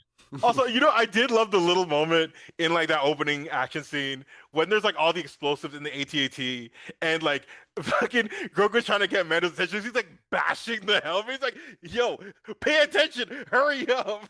One of my favorite sort of behind the scenes stuff related to The Mandalorian is during season 1 when Werner Herzog showed up on the show. There was a whole thing where like originally they showed him like the puppet on set, and he was talking to Favreau about like, oh yeah, we're probably just gonna use this for like reference. We're probably gonna have him CG in the actual show. And Herzog's just like, you are all cowards if you do that. Yes, I would like to see absolutely. the baby. I want to see the baby. Yeah, Like, yeah, of and course. it's the best decision they ever could have made because like this character would not be that interesting if he was a traditional CG Gloop. Oh, like Baby absolutely. Yoda. Yeah, it's Yeah. it's mainly through the puppet, especially in probably my favorite sequence of the movie that Sam, you've been referencing a bit. There's a point where after Mando has a big fight scene with like this big giant snake creature where Pedro Pascal legally had to show his face for 10 minutes. Contractual obligation. Right, yeah. yeah. In order to get top billing, you had to show your face and get a bit wet in the water, which I think that sequence is like fine. I don't like hate it, but I mainly because actually it's just like don't like it because Okay. it's like the camera work. The camera work for that sequence is like a bit too muddled, and I get why it's like an underwater sequence. But like the shot of like the giant like ivory, I forgot what it's called, but the ivory serpent, like that shot specifically, I think looks great. Of Yes. course, everything around it doesn't look good, but like the shot, No. like that's the thing. The art design, I think, looks fantastic in that regard. Like for some of the creatures. Yeah, but I don't know, at least like you had like a guy with a fucking human face who was like seemed like he was in peril and Pedro Pascal had to actually act for Oh yeah, yeah, a yeah, It's little yeah. because bit. wasn't this being filmed at like the same time as like Fantastic Four? I mean, and also he was in like 5 movies last year, so he was doing all Exactly. sorts of shit. So Yeah. he had like no Gotcha. time to actually do the shit. So he's like, I'm gonna just voice like most of this because like also I was surprised at how much they put the doubles in the opening credits as well. So they put like Brendan Wayne, who's like the main like double for like all the like the standard sequences, and then Oh Lateef Crowder, yeah. who does like all the action stuff. They credited him as well in the opening. Yeah, big ups to them being like 3rd and 4th build right in the movie. Yeah. Yeah, Yeah. Yeah. that's crazy actually. That's actually not too bad. Yeah. Huh. Also, I love it because like Lateef Crowder is like a very underrated like dude, especially in like the action space. Like he fought like Tony, Yeah. like Thomas. I know you saw the Protector with Tony Jaa. He's the capoeira guy. Ah, okay. Cool. Oh, that's Yeah. cool. So he's been like grinding for a minute. So for him to get like this, because these guys have been like essentially the actual body of the Mandalorian for like the entire series. For them to get their credit, I was happy for that. But yeah, so that whole sequence happens. Mando gets poisoned, and then it initially seems that he's trying to get Grogu to leave with the Zellions, and he's starting to like fall over and potentially die and succumb to his poisoning. And then it turns out Grogu shows back up and ends up taking care of him, which is like a whole sequence where it's about like 5 or so minutes of just like Baby Yoda silently taking care of his dad. And it's like the first time I've seen any kind of like development for Grogu a bit as a character in terms of like he's actually kind of taking charge and he's becoming like, a character who's actually trying to support someone else instead of kind of being supported. And it's like Sam kind of intimated earlier. It's the most this movie reaches sort of like a Star Wars magic moment to me. And there's no dialogue. Yep, no dialogue at all, pretty much. No except, dialogue. I mean, except for when he encounters the catfish guy voiced by Stephen McKinley Harrison. He has a bit of dialogue there, but it's mostly like dialogue free. My biggest thing is, Sam, like I agree with you that I think this puppet stuff is cool. It's just that it happens like an hour and a half into this fucking movie. Yeah. Oh yeah, I agree. How would you feel if it was like in the format of a like this is a general question. How would you feel if this was in the format of a television show though? Like if this was episode 3 and you waited a week or whatever afterward. I actually wouldn't even be that mad about it. Like, I mean, like I'm not even mad about it now because I think it is a good scene. But like, yeah, I would have been like, oh, that's an interesting thing to take, just like a full Grogu, no dialogue episode, or like rarely any dialogue episode. I'd be like, oh, that's interesting. Yeah, because Yeah. I've been switching between two minds this entire film, both watching this as a film, but also as a TV show and what would have been if this were spliced. And in all honesty, I think the wait between episodes would have helped those sequences a lot more in that regard. Yeah, I could see that. I mean, because especially when you're like just basically binge watching, as it were, for like 2 hours and like 15 minutes or whatever for this fucking movie, it really like drags you down. But for when that eventually happens, you're like, oh, okay, this is like a breath of fresh air with like him, building a little hut and putting him underneath it, and then him especially curling up inside Mando's arms, just very adorable. That's where it's like the best cross section of kind of like what the Baby Yoda stuff is, but also kind of like it feels the closest to like the Star Wars kind of magic of just like, oh, we're watching like a creature from another world helping out like a humanoid person, but like just walking around an environment, like him swashing away the fireflies or whatever, him even talking to the catfish guy, and him like picking at the fish and eating it, and then trying to stuff food down Mando's helmet, shit like that. It's cute, but not in a way that feels like nearly as like sort of boilerplate as like a lot of the earlier Baby Yoda stuff does, like when he tries to reach for the cookies or whatever. Like shit like that. That feels a bit more just kind of like a little inflection point of something kind of interesting than all this doll thing, as opposed to like it's a whole sequence that feels much more like engaging, mainly because there's not either exposition-y or very rote dialogue throughout it at all. And even like I think the catfish guy, when when he's like making the little potion thing to help out, like this might cure his poison and stuff, I think those inserts are actual like practical hands. Yes, it was. I've noticed that there was a shot Yeah. where it's just like, that's practical. What? Yeah. What? It was just like that caught me off guard. Yeah. That's the biggest thing like with like modern Disney Star Wars is like I've appreciated for the most part their kind of mix of practical and CG stuff. This one admittedly has a lot of like bad CG creatures in it, but at least like that kind of stuff where it's like, oh, we're going to use practical when it's like actually makes sense to. Those little instances like make it work. Yeah. Yeah. And that whole sequence, even like before that, when Mando does seem to be like, oh, like keeling over, like I knew he wasn't going to like die in this movie, but it felt a bit more like, oh, there's like some kind of stakes to it because his character has been like so cold and steely and had no actual life to him at all. It feels like, oh, we're actually kind of like maybe there's some kind of danger and stakes here. Then the movie, he gets back up and the rest of the movie happens, and you're like, oh, okay. Like, okay, I know he's completely fine. Yeah. I wonder if someone on set played or actually no, what happened if they played The Last of Us, because there's a segment like that in the first Last of Us game where Joel basically gets like something happens to him, and then Ellie has to go out and forage for him and just make sure he survives in the meantime. And that's what that kind of reminded me of, which is ironic considering Pedro Pascal also played Joel in the TV show. And I was just thinking that the entire time. Yeah, like, this is kind of similar in that regard. Yeah, even though I will say I do enjoy this more because, like I said, it's just baby Yoda or Grogu just chilling out on Nar Shaddaa, just doing his thing, and there's no dialogue. And it's pretty cool. But yeah, I couldn't help but notice that in that sequence. Yeah. And even that, yeah, I agree with that. Like, that's at least where the planet feels a bit more interesting to me, with like there's like light coming through the shafts of like the forest, and there feels like it's at least, admittingly, when you see like a little Yoda creature walking around kind of like a swampy planet, you are kind of like, this is kind of like Dagobah, and not quite, but there's like it's maybe Dagobah without the fog. I think they differentiated enough to where it's not exactly Dagobah, because like I do think like it is important to have ecosystems that are similar but different enough, because here's the thing. I think this might, I don't know if this is a hot take for me or something, I don't know, but you all can chime in on this. I at least appreciate going to that Chicago planet in Nar Shaddaa as opposed to like the last trilogy, which was just like, what if we went to New Zealand but slightly alien environments, or some part of Europe and it was slightly alien? Like the only film I think it like was not Rise of Skywalker, the Ryan Johnson one. That was Last Jedi, where they were like, oh, we're going to like a red salt planet with like these weird little foxes hanging around and stuff, which and looked like different. the casino planet. Yeah, and that's the thing. They were doing these stuff, and you got a sense of the biomes, the alien creatures living here. That's the stuff I pay attention to a lot in Star Wars. Just like, give me a good sense of the biome and the environment you're in, and like I will give a shit about it. And they kind of do that here, which I do appreciate, especially on Narsha at the very least, with some of the weird sort of like flat-faced fish creatures and stuff. They do a decent enough job at it, at least for me.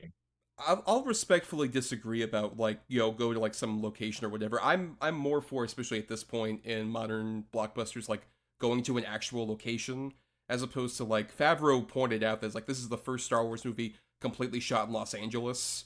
Ugh. Oh yeah. Oh, yeah, of course. It's just Yeah. that it's just unfortunately like we're in this weird place right now with Hollywood and just how much of it it's just so much. It's just like it's like we're moving beyond just like blue screen and into like these entire like we're talking about biomes. These are like becoming more like digital biomes in a weird sense. Yeah. They said they used Unreal Engine 5 or something for one of the Oh, sets. God. I think they did. I have to double check. Someone could double check me on that. But like I think that's what they said for like the first season of Mandalorian or something. They were using a video game engine for that. Mm. And like that's the context that I'm coming into with this because it's Mhm. like we're at that point now where like they're not really they're moving beyond just even like blue screens and stuff. And I think they're starting to use more like the volume thing that we mentioned earlier. Yeah, that's what they're using now. Yeah. Yep. Yeah. It is powered by Unreal Engine. yeah, that's the thing. It just does not, and that's the weird thing because it's like the inverse with video games right now, where it's like you see like people trying to do. It's like, oh no, do quality mode. Quality mode looks great, and it's like it's supposed to be the cinematic alternative to like performance mode, which is a lot of things are like 60 FPS. And that's the opposite here, where you're seeing a lot of weirdly enough, video game integration into films. And like with this film, it just doesn't work. By the time you get to like during the climax of this movie where you have like something on paper that would have sounded so awesome to me, like if you told me this around the time Force Awakens was coming out, of like, hey, there's going to be a Star Wars movie in the near future where Sigourney Weaver's going to play an X-Wing pilot. I'm like, that sounds fucking dope. I can't wait to see that. And then you see her in this, and I love Sigourney, but she looks lost. She looks like she needs assistance. She's here for the check. Like, oddly enough, with her, she feels more lively playing the goddamn Navi child in Avatar 2 and 3 than she does here. Yeah, she does. Right, because it's giving her an acting. It's giving her an acting challenge as opposed to being like the person who gives exposition earlier, and then the X-wing just like, "Hey, Red Leader." And by the way, all of the different X-wing pilots in there are different directors of different Disney Plus shows because it's Rick Famuyiwa, Lee Isaac Chung, and Deborah Chow. I'm surprised Bryce, because they're getting all these directors, that Bryce Dallas Howard wasn't there. Yeah, that's true. Yeah. Oh yeah. Kind of weird. Maybe she probably turned it down or something like that, or she couldn't make it or something. But yeah, if you're getting all the directors to like play the pilots, I've been like, that would have been cool to see. Although fucking Filoni, you got to make sure he's in there. You see him twice. Oh, yep, with his fucking hat, his fucking hat, stupid hat.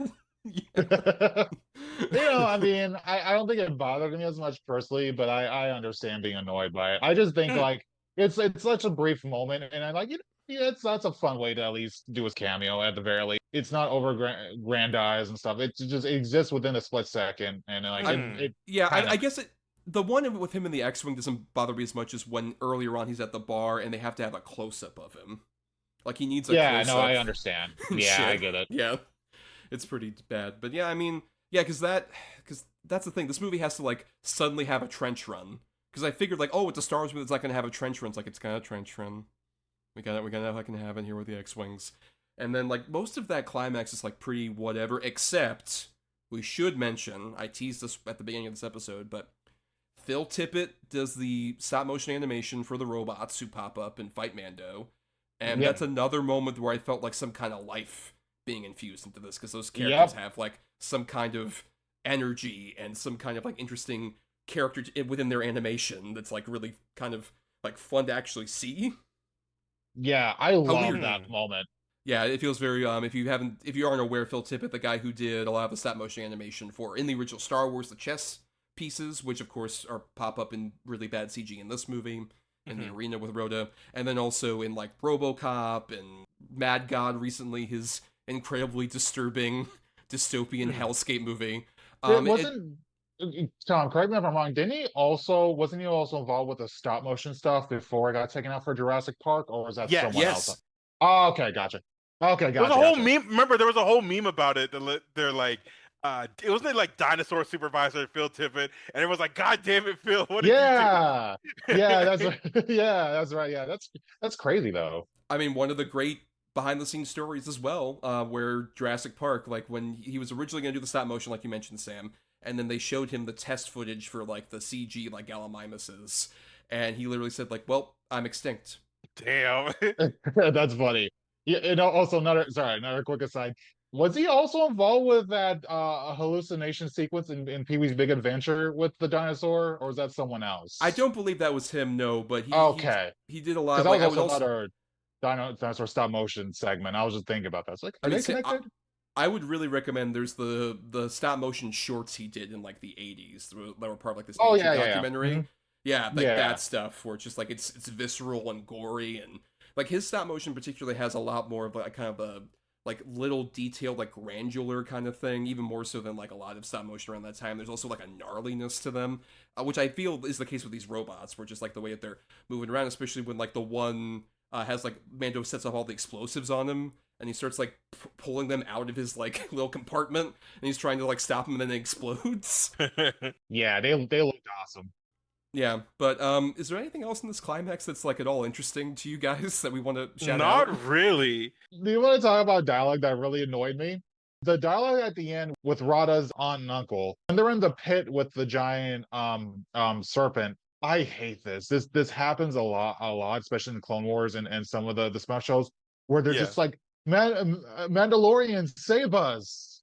And I'm Oh, like, that type of shit. Yeah. I really was annoyed by that because it's like you could have just had it end there with the serpent just gobbling them up and it would have been fine, but they had to say that's the hokey stuff I really hate that like that's taken that Filoni takes from Lucas from the original Yeah. trilogy and that type of cheesy dialogue that I think is fine to a certain extent, but it's used as an excuse for like characterization in certain parts when it's just been a staple of the franchise and it's just kind of a trope at this point. I really hate it because it's just like, oh, I'm going to raise the pitch of my voice in this very like hokey way. And I know it's a very minor thing on my part, but I've been noticing that a lot with like Star Wars in general. It's just like I kind of get annoyed by that, especially when it gets over exaggerated. No, I get it, and like even to where you were saying before when you said like that I enjoyed the first 5 minutes, I enjoyed the first action scene. The first action like 2 minutes when it's just like that one dude from the Empire who like shoots the other people in the council. Hated that. That dialogue atrocious. That's totally fair. That's totally fair. Ooh. Yeah, yeah, and you know we just kind of get like there's like a fight with Embo and Mandalorian, which is like whatever. And you have I want to say the best thing about Rod of the Hutt, which is in this climax, is also during his gladiatorial stuff. I like his fighting style being body slam focused. Yeah, I like that. I think that's too. fun. Yeah, They really should have leaned into a more like Yeah.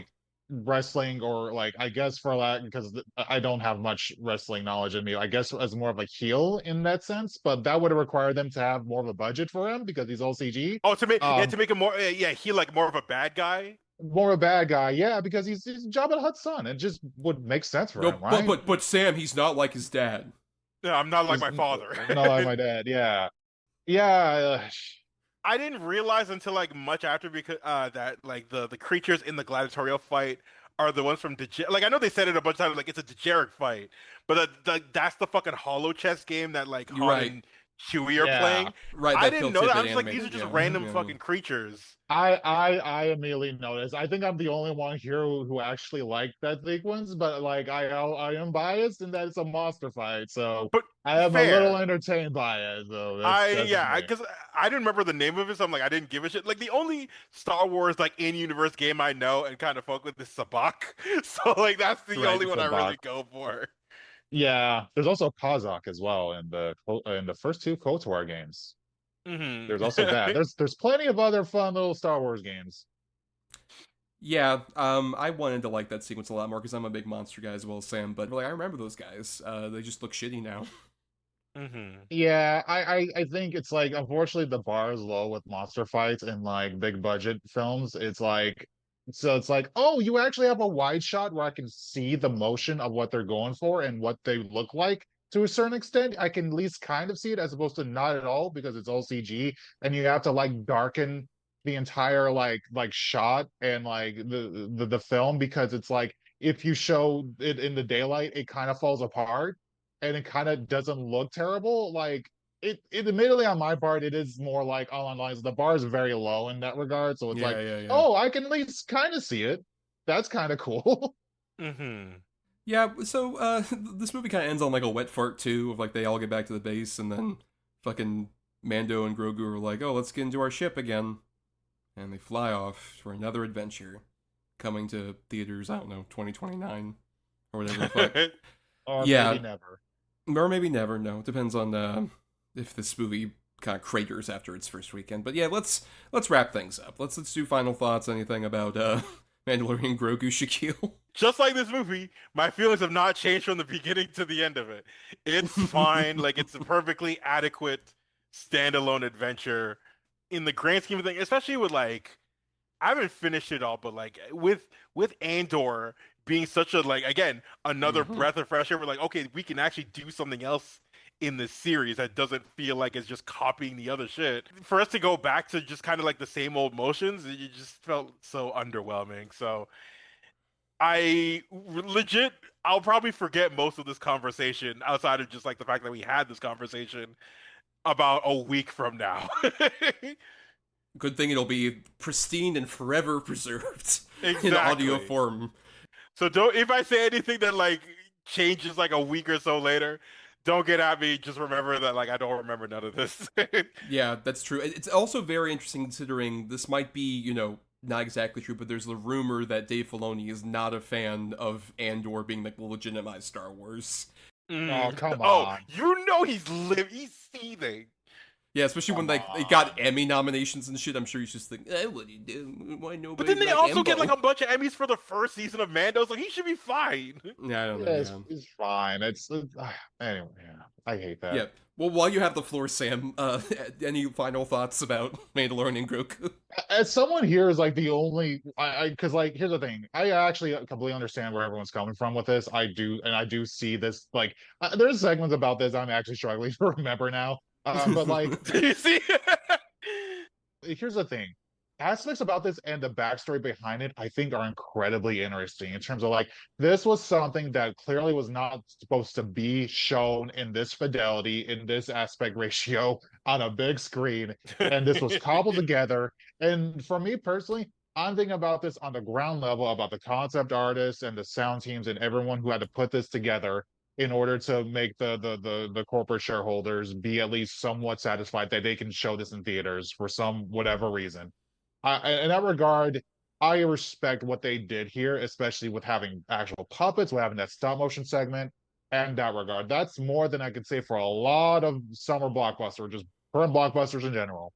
That being said, this is not a film that I would just say is good. In fact, I would say this film is kind of mediocre, but where it excels in is its kind of like accidental misplacement in how it was created and the people who put it together. There's been a bit of a dialogue between the specific segments of Star Wars fans of being like, oh, this is another mainline Star Wars film. This isn't another. To which I would say, okay, what do you want from a Star Wars film at this point? Because the problem with specific Star Wars segments, and Shakyl can agree with this, they just want the same shit.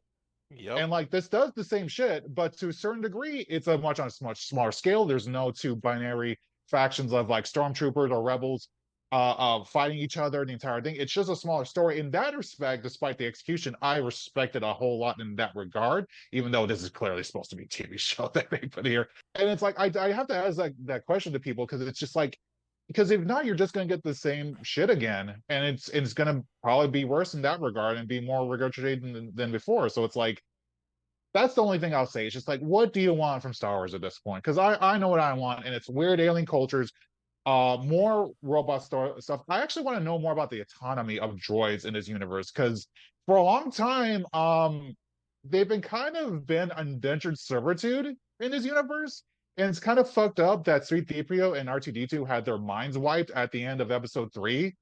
And I've been thinking about that a lot. It's like, just like, there's a lot of interesting allegories here that they could explore, and I'd like to see about with the droids also specifically that I think they should do stuff with that I think would be cool. But The closest they've ever gotten to that directly addressing that is with the Phoebe Waller-Bridge character in Solo: A Star Wars Story. Yeah, and which then led look what to happened. led to a really Oh right, horrible yeah. implication about like the Millennium Falcon. Ugh.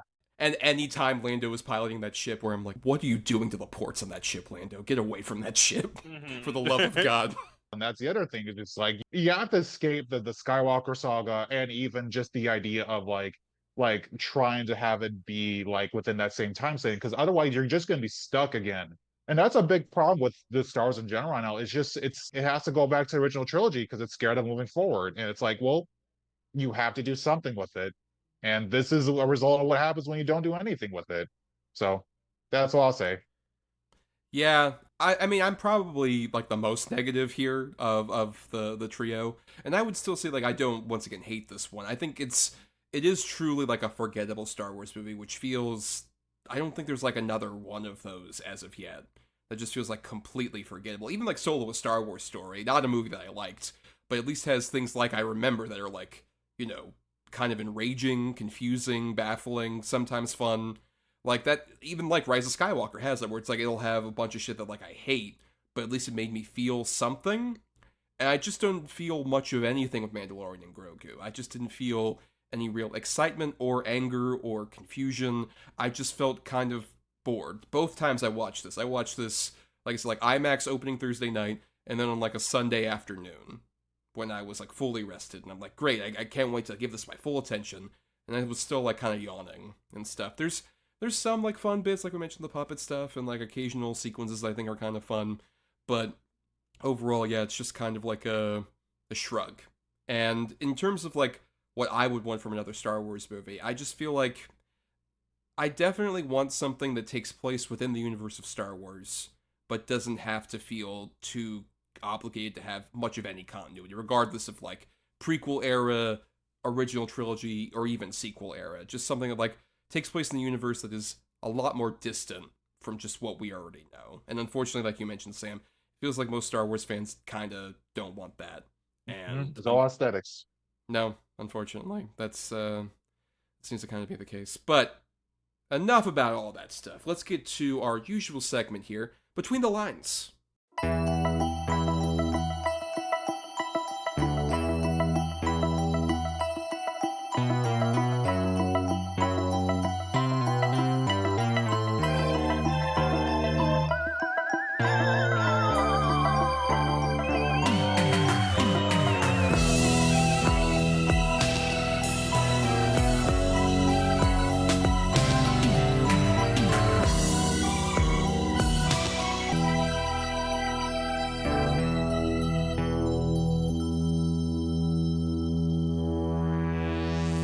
So, on every episode of the show for Between the Lines, myself and my guests recommend something that's related to, you know, the movie we're talking about today, or could be like another N for New choice, for example. But given this is a Star Wars specific season, I opened up the criteria to allow for, you know, other Star Wars media that isn't a movie. That could be a TV show, a special, some weird pop culture ephemera. If it's Star Wars adjacent, you can recommend it.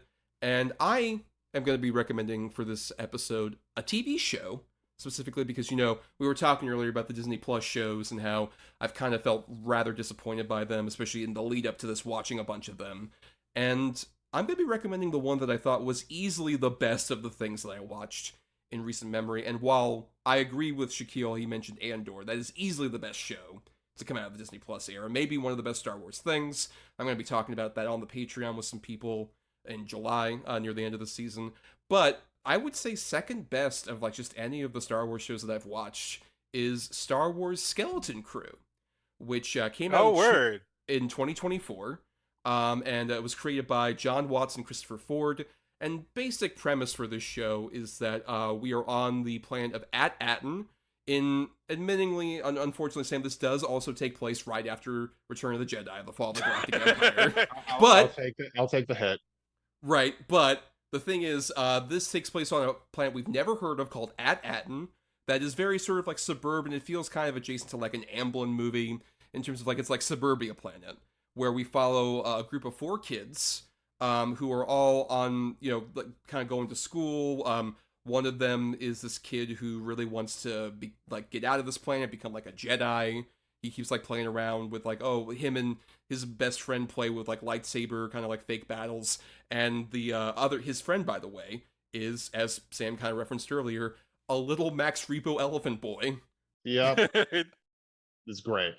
And the two of them end up kind of teaming up with kind of the bad girls in the neighborhood, one of which is a cyborg girl.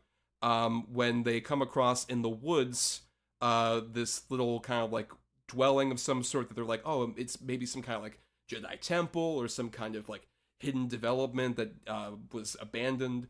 And they go inside and they look around and there's like a bunch of skeletons and there's a weird decrepit robot. And one of them pushes a button and it turns out that they're in a ship that transports them far away from their planet, which has this like big giant kind of like barrier covering that prevents people from coming in unless they are explicitly allowed to. And they get lost out there in space, and it turns out that this ship... Wait a minute. You say they're lost in space? I think that's the wrong franchise here, okay? That's true. That is true. Danger, Luke Skywalker. But while they're inside the ship, they find out that it is a derelict pirate ship that has been abandoned there on this planet. And they go around asking like for various different like weird kind of piratey characters who are a bunch of great like puppets. There's like one wolf guy who's a pirate. There's like a bunch of like there's like slug creatures. There's Jaleel White is one of them. Urkel himself is a space pirate on this show. Oh, okay. They keep asking about like, oh, hey, can you take us to Ad-Adden? Everyone's like, Ad-Adden? Like the treasure planet? That's not a real thing. I'm gonna have to watch this now. Wait, well, and the thing is, eventually they like get kind of like they get thrown to the brig of this one ship where they encounter a force-sensitive former pirate captain played by Jude Law, who's like, well, you know, kids, I could probably help you out, but you're gonna have to give me some of those like old-fashioned Republic credits that you've got.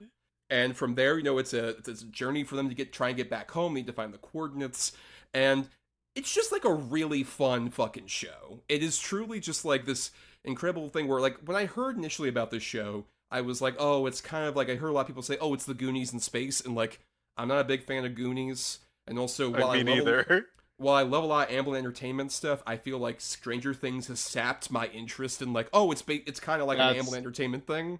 That's what caused me to not watch this, yeah. Right. So I was worried about it, but the thing is, it's like a rollicking, fun adventure show where it's just like, I like all the kids. I feel like none of them are like, you know, the kind of Stranger Things very typical thing. It helps that it's inspired by Amblin stuff, but it's not constantly referencing directly like, oh, this is like Gremlins or this is like Labyrinth or what the fuck ever. It's like them just actually kind of like having a fun adventure, and Jude Law's great as sort of like our lead, like, you know, adult character. But the show is full like practical stuff. I should mention the robot that's on the ship, voiced by Nick Frost, is mostly practical, and he's kind of like partially damaged. So like he's missing an eye, and there's like a rat creature that lives inside of it, and like he's kind of like tumbling around, and he's just like his memory sensors are all weird, so he keeps repeating certain dialogue and stuff. There's a lot of incredible like fun to it, like, and also unlike a lot of these other shows, this feels like an actual show. In terms of like each episode has like a fun new adventure, and there's a lot of like really cool bits. Like they go to, at one point to a friend of Jude Law's who's this little owl cat creature voiced by Aaliyah Shawkat, who's just like, oh, I can get you to like whatever the coordinates are and shit. And like there's like a lot of like fun adventures they go on, and it builds up the mystery really well too about like what Ad-Adden is and what sort of like is the connection here. And a bunch of other like fun people also show up in there. Like Kelly MacDonald plays a bounty hunter that comes across them. I mentioned Jaleel White. John Hodgman is the voice of like a weird Corellian pirate that's really fun. There's just like a lot of like good stuff in there. And I should mention like John Watts, who most people would know from like the Spider-Man movies, is like the main creator and directed like the first and last episode. But some stacked directorial credits here, including David Lowery directed a couple episodes. The Daniels directed an episode. Okay. Bryce Dallas Howard, who we previously mentioned, also is there. There's like a lot of like really fun people like behind the scenes. There's a lot of, like I mentioned, practical stuff. It does kind of have a visual aesthetic that's like similar to some of these other shows. There's a bit of that volume stuff there, which is kind of disappointing. But it takes a lot of fun twists and turns, and more importantly, there is barely to no references to earlier shit from, like, the other Star Wars universe. Like, the biggest Easter egg they have in this is the kids at one point are, like, watching, like, hologram footage, and Sam, it's the fucking gymnastic shit from the holiday special. Okay, now please. You told me everything you need to now. And the thing is, this show was definitely the one that, like, no one talked about. It was, like, kind of, like, near the end of the run of, like, all these shows, and no Star Wars fan really gave a shit about it, and I think it's a shame, because it's, like, it feels exactly like what I want out of modern Star Wars, which is just, like, fun adventure, exists within the Star Wars universe. There's the factor of, like, these kids are aware of Jedi, and they play around, like, you know, we would have as kids with, like, fucking Star Wars and shit, where it's, like, the early scene is, like, the two of them fighting, like, two of the kids fighting with, like, oh, I got a lightsaber, oh, and we're like, oh, no, you cut off my arm, oh, I can't believe it, and then it's like, oh, wait, hold on, I have an itch on my nose, hold on, we need to stop, we need to keep going. Like, they feel like real kids, and there's a lot of, like, emotional pathos to them in a way that really works for it, and, yeah, it's I think, an incredibly underrated show that I would definitely recommend. I can tell, you two haven't seen this, right? But are you more intrigued too, based on what I've said? Genuinely, yes. Honestly, you're generally selling me on this. Also, shout out the young Pope Jude Law. I've been waiting to try and drop that in there. But yeah, no, this sounds actually pretty fucking sick. I mean, I was already sold based on having a baby Max Rebo in there. So like the holiday special thing was like the cherry on top. So I'm fully sold now. I'm fully sold. Yeah, definitely recommend. It's only about 8 episodes too, so it's an easy watch, and yeah, a lot of fun. Skeleton Crew. I feel like the other way you could have sold it harder for Sam is if there's also like a baby Salacious Crumb. I mean, more baby puppets always helps. If you had the baby Muppets in there. In fact, the only drawback of the baby Muppets is that they were 2D. They weren't actual puppets. It was the exception of the original Muppets film. That was in Muppets Take Manhattan, yes, where they Muppets Take Manhattan, yeah. Yes. But Sam, while you have the floor, what's your recommendation for Between the Lines? This was interesting because originally I was going to say Knights of the Old Republic. That was taken. I can recommend Knights of I can recommend Knights of the Old Republic too, but only if you're good at configuring your PC. And you want to play the lost content stuff, because everyone who talks about Knights of the Old Republic 2 talks about the lost content mod and all that stuff. That's a bit of a pain in the ass, so I can't really fully recommend it. I can recommend the game if you're into adventuring and being a tech whiz yourself in that regard, but my actual recommendation is going to be Star Wars Empire at War. It's an early 2000s RTS game. It's $20 on Steam right now. Really good stuff.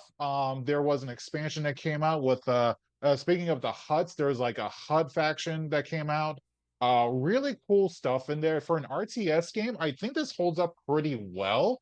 It's not going to be like anything akin to like your StarCraft 2 or like anything before that, but it's pretty solid for what it is.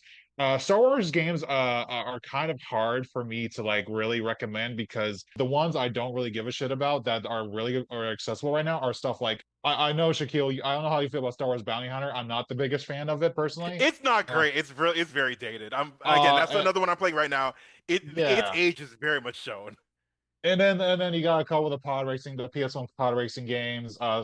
Revenge Racers, I think, is another one. The stuff that's unfortunately very accessible in the video game format is stuff I don't give a shit about. Like stuff like Rogue Squadron, for example, or like even Jedi Outcast. That stuff is hard to like recommend because it's hard to like find these. And if you want to get like a physical copy yourself, if you have like a CRTV or just the setup for it, it's a pain in the ass to do because it's like it's expensive. So that's why I'm gonna say Empire at War, because it's available on Steam for $20, like I mentioned, and yeah, it's a good time. It's a good time. Yeah, I have not played that particular Star Wars game. Do you have any familiarity with it, Shakyl? I'm aware of it, but I never played it just because I've also never been I've never been much of a PC gamer, and also never been much of a real-time strategy guy. Sam, that's why I do actually like it, because like as far as an RTS games go, I do feel like it's kind of approachable. That's why I'll say the Star Wars aesthetic also goes a long way for someone who was not a big fan of RTSs. Like you can also like you can summon miniature versions of Obi-Wan Kenobi for some reason, despite the fact like this isn't Clone Wars era Kenobi. This is what's his face? This old is man Ben. Ben. This is Oscar-nominated actor who's what's his name from Ewan McGregor. no, not Owen McGregor Alec from New Guinness? Hope. Oh, it was Alec Yeah. Guinness. Yeah, that's the thing. It's just like you're he's like a hero on this, and I'm like, this is Ellen McGinnis here. You're playing it, so I just thought that was funny. Anyway, I'm going off on a Yeah. sidetrack. I mean, exactly how Alec Guinness wanted to be memorialized in video game form, I'm sure. Yeah. But Shakyl, what about your recommendation for Between the Lines? So I will also be doing a video game. Mine is a bit. I'll say mine is much more recent than Sam's, but it is. I think it's still also very much worth your time. It is Star Wars Jedi Fallen Order. So essentially, this is an action adventure game. Takes place just like 5 years after Episode 3. So like the Jedi are getting like wiped out like crazy. The main character is Cal Kestis, played by Cameron Monaghan, who a lot of people I know are familiar. I believe he was the Joker on like Gotham or whatever. Right. Yeah, he Um, was. Yeah. But like, yeah, he plays like this young Padawan who's essentially just hiding, trying to like he's being on the hunt from like obviously the Sith and the Empire. He's trying to learn the abilities, and also his mission ends up becoming to rebuild the Jedi Order. And so I'll say gameplay wise, it is. I say this as someone who hates Dark Souls type video games, but I think this is if you were to play a Dark Souls like game, this is like one of the most accessible versions there is. Because one, it's not as punishing, especially if you play on like it also has like difficulty levels, so you can actually play like on a more casually. But it's also a game that kind of reinforces how powerful a lightsaber can be in a game. Because a lot of times with so many Star Wars games, you kind of start taking that shit for granted. Where you're like, okay, yeah, I could just zap whatever, but like it doesn't ever feel like all that powerful. But like in this game, like damn enemies, when you hit them with the lightsaber, you feel the weight of it, you feel the impact.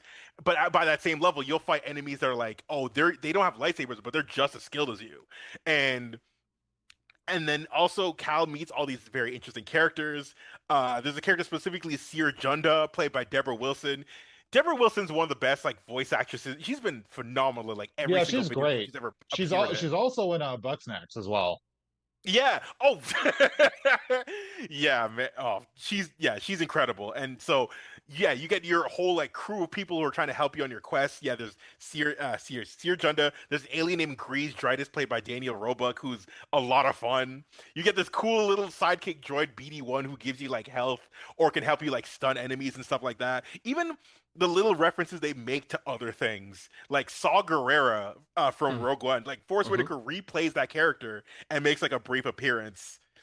And even just the ways that they incorporate the whole again with Darth Vader and all that stuff like that. The way they incorporate that whole thing in the game, fantastic. And then yeah, the gameplay is very fun, very satisfying. The platforming is great, and even Jedi Survivor, the sequel, I think improves all the like the little flaws in the gameplay from Fallen Order, where you have even more creativity in how you can like play your lightsaber. Because in Survivor, you can have access to different styles of using your lightsaber. So you could either use it like one-handed, you use two lightsabers, you could have a double-ended like Darth Maul, you could have a lightsaber and a pistol, or you could even go like full like Kylo Ren and have like extremities kind of like sticking out and play it like more like a great sword. And each of those have like their different like strengths and weaknesses in your play style. So those games are just so much fun. The story is very well written. It's like the maybe the one good thing EA did with the Star Wars license when they had exclusivity on it. Yeah, they're just very, very good. But like I would say, don't jump into the second one. I'd say start with Fallen Order first. So yeah, that'll be my one. Also, one thing I want to add on to that as well. There's also a little botanical garden section based on the planets you visit. So you collect little plants along the way too. It's really cool. Well, Shakyl, this is a rarity here where I have played this video game. Hell yeah! Yeah. Shit! Oh, three of us played it. Nice. That's true. Yeah, this was definitely. I remember playing this because I'd heard it was. I had a PlayStation 4 at the time that was still functioning, and it was. I heard in 2019 it was pretty good. It's like, oh yeah, that sounds interesting. I might play that eventually. And then the pandemic hit, and that was like one of the first things I ordered off Amazon, which was like, fuck it, Star Wars game. I need something to occupy my time. And it was a lot of fun. Yeah, I agree with you that it has there's a bit of like the difficulty, especially as like someone who is a extremely casual gamer. I found it to be a lot of fun. I definitely enjoyed, especially like its little storyline stuff and how it didn't do as much references specifically to like to in the way of like a lot of the modern Disney stuff is kind of in an annoying way. I found it like a lot of fun. I like the gameplay quite a bit. Wonderful graphic stuff. I'm curious, especially about. I've heard that the sequel is interesting, but yeah, I had a lot of fun with Fallen Order. I would also definitely second that. No, I'm glad. And also, yeah, for anyone who wants to play it, it's on the like most recent system. So it's available on like PS4, PS4, PS5, Mhm. Xbox One, Xbox Series X and S, and on PC. Yeah, it's pretty much accessible everywhere. The sequel, when it first came out, had a lot of bugs. When Yeah. it first Oh, came I waited a while before I played it, but like Yeah, a lot of those that's were fixed. yeah, that's the thing. It's just like now I'm pretty sure you play, it won't be as bad as it was on launch. But on launch, it was pretty severe. It It had wasn't some it, rough performance issues from it, what I it heard. wasn't cyberpunk bad, but it was bad. Hmm. But yeah, let's go ahead and just repeat our titles out there in case anyone wants to add something to their watch rotation or for gameplay or whatever. I recommended the Disney Plus series Star Wars Skeleton Crew. I recommend Star Wars Empire at War. And I recommend Star Wars Jedi Fallen Order. But on that note, it's time that we wrap up here and just have our little sort of the end credits tags where we mention some thanks to Burial Grid for the music for our show. Purchase his music at burialgrid.com. Thanks to Michelle Kyle for the artwork for our show. Find her at MishKyle96 on various social medias. And thanks, of course, to our Patreon supporters, patreon.com/cinema, number 2 letter, for just $1 a month. Y'all get access to, bonus stuff that we record, like monthly audio reviews, where the next one that's coming out in June will be for Disclosure Day, the Steven Spielberg movie, which you all voted on. I'm very excited to talk about. If you're listening at the time of this episode's release on June 2nd, you can also become a patron and vote in a poll that'll be out the following day, June 3rd, in which you all get to pick the July audio review. So that includes the following options. Christopher Nolan's The Odyssey, Evil Dead Burn, the newest film in the Evil Dead franchise, Her Private Hell, the new Nicholas Winding Refn movie, and Gail Daughtry and the Celebrity Sex Pass, directed by David Wayne. Those are your 4 options that you can vote on. Whichever one of those wins ends up being the one that I will do an audio review with a guest about in July. So yeah, go out there and vote. Also, we're doing specific Star Wars kind of bonus episodes throughout the summer, including, as of right now, the one we did for May should be out, which is our March Madness style bracket, but about Star Wars Glup Shittos. Yeah! Yeah. Where it was myself, Joey Hamilton, and Casey Gerard went through 32 different Glup Shittos. And we determined who the best Glup Shitto was of all time. That episode should be out now. It's I'm still like editing it. It's gonna be around like 3.5 hours long. But it's us just going through a bunch of Glup Shittos, talking about them in extensive detail. But then in June, we'll be doing an audio commentary for a Star Wars movie of your choice. Currently, when I'm recording this, the poll is still up. So I'm not sure exactly which one between, once again, it was Return of the Jedi, Revenge of the Sith, or Solo: A Star Wars Story. I'm not sure which one has won the poll yet, but that will be an audio review out for that. And also, I do the Marco Polo show with Tori DePina, monthly on that show. And we'll be having our Marco Polo and Adult Swim podcast episode. That's a big special where it'll be us talking about all 3 of the Family Guy and Robot Chicken specials. Oh, as part shit. Of one big special. That'll be up there in June. And then in July, as I mentioned previously, there'll be a full-on and a retrospective about both seasons of that show. And you get access to that for just $1 a month over there. I also need to thank, before I get out of here, my guests, Sam, Shakyl. Thank you so much for being on and having hopeful fun while talking about Mandalorian and Grogu. But why don't you go ahead and plug yourselves if you want to be found on the internet out here. Sam, anything to plug? No, not really at the moment. You can just find me on Blue Sky. And yeah, that's pretty much it. Nothing much else is really happening for me in this regard. If there's anything that comes up, I'll let you know. But yeah, just chilling out and hang out with Grogu over here. This is where you put Grogu in the corner. But This is that's where the you put little baby noises. Yeah, like, we'll put it in post production. Yeah. Oh. someone munching on some of those cookie num nums or whatever the fuck they're called, the blue Yeah. cookies. Yeah. Them blue scones or whatever the shit. Yeah. Right, Okay. which you can now buy at your local grocery store. Yeah. Yeah. Yeah, you can find me on all social medias at Shak Excellence, SHAK Excellence. That's Twitter, Blue Sky, Instagram, Letterboxd, all that stuff. You can find my writing over at cgmagonline.com. Also, something I want to plug that I did recently with friend of the pod, Adam Sidorius, his Films for Breakfast pod. They're doing over there. He's doing like a whole Spielberg retrospective in the lead up to Disclosure Day, and he invited me to do an episode on The Adventures of Tintin, which is my favorite Spielberg movie. And so that was a really, really fun discussion. So you should check that out on all other, podcasting platforms after you listen to this. Yep, and that was an episode that was shouted out last episode where Adam was on talking about the Phantom Menace. Hell yeah! You mentioned that particular episode, yeah.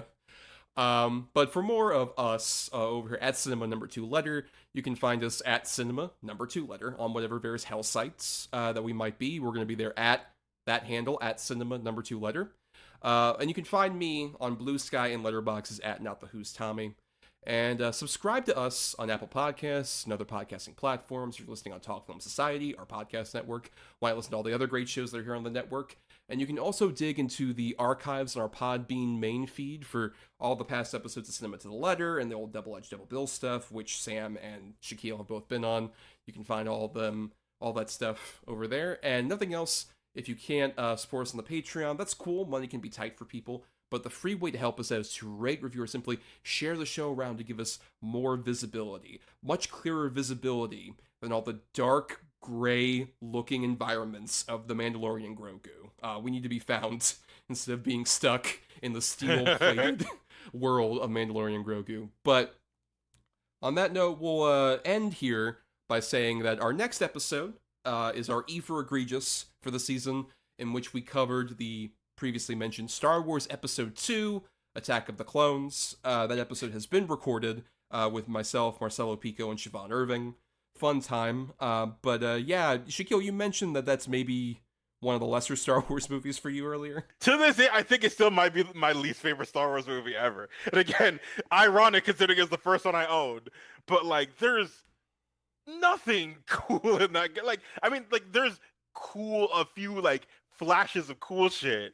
But, overall, as a whole, that movie, I've watched that movie so many times, but that movie's a fucking bore. And, Sam, do you feel similarly about Attack of the Clones? Yeah, unfortunately, it's very boring. It is very emblematic of that period as well, where I was talking about earlier, it's just really cool alien environments, and the environment and stuff is very cool, but it is the definition of shallow. It is very, very. It's some of George Lucas's worst writing.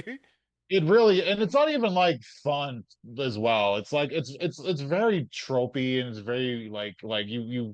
It's just basically it's Shakespearean in a way that's boring as well. It's unfortunately I want to be that guy that's you know what, Attack of the Clones, after all these years, after revisiting it for the third time, after my fifth drink of Bud Light, is all right.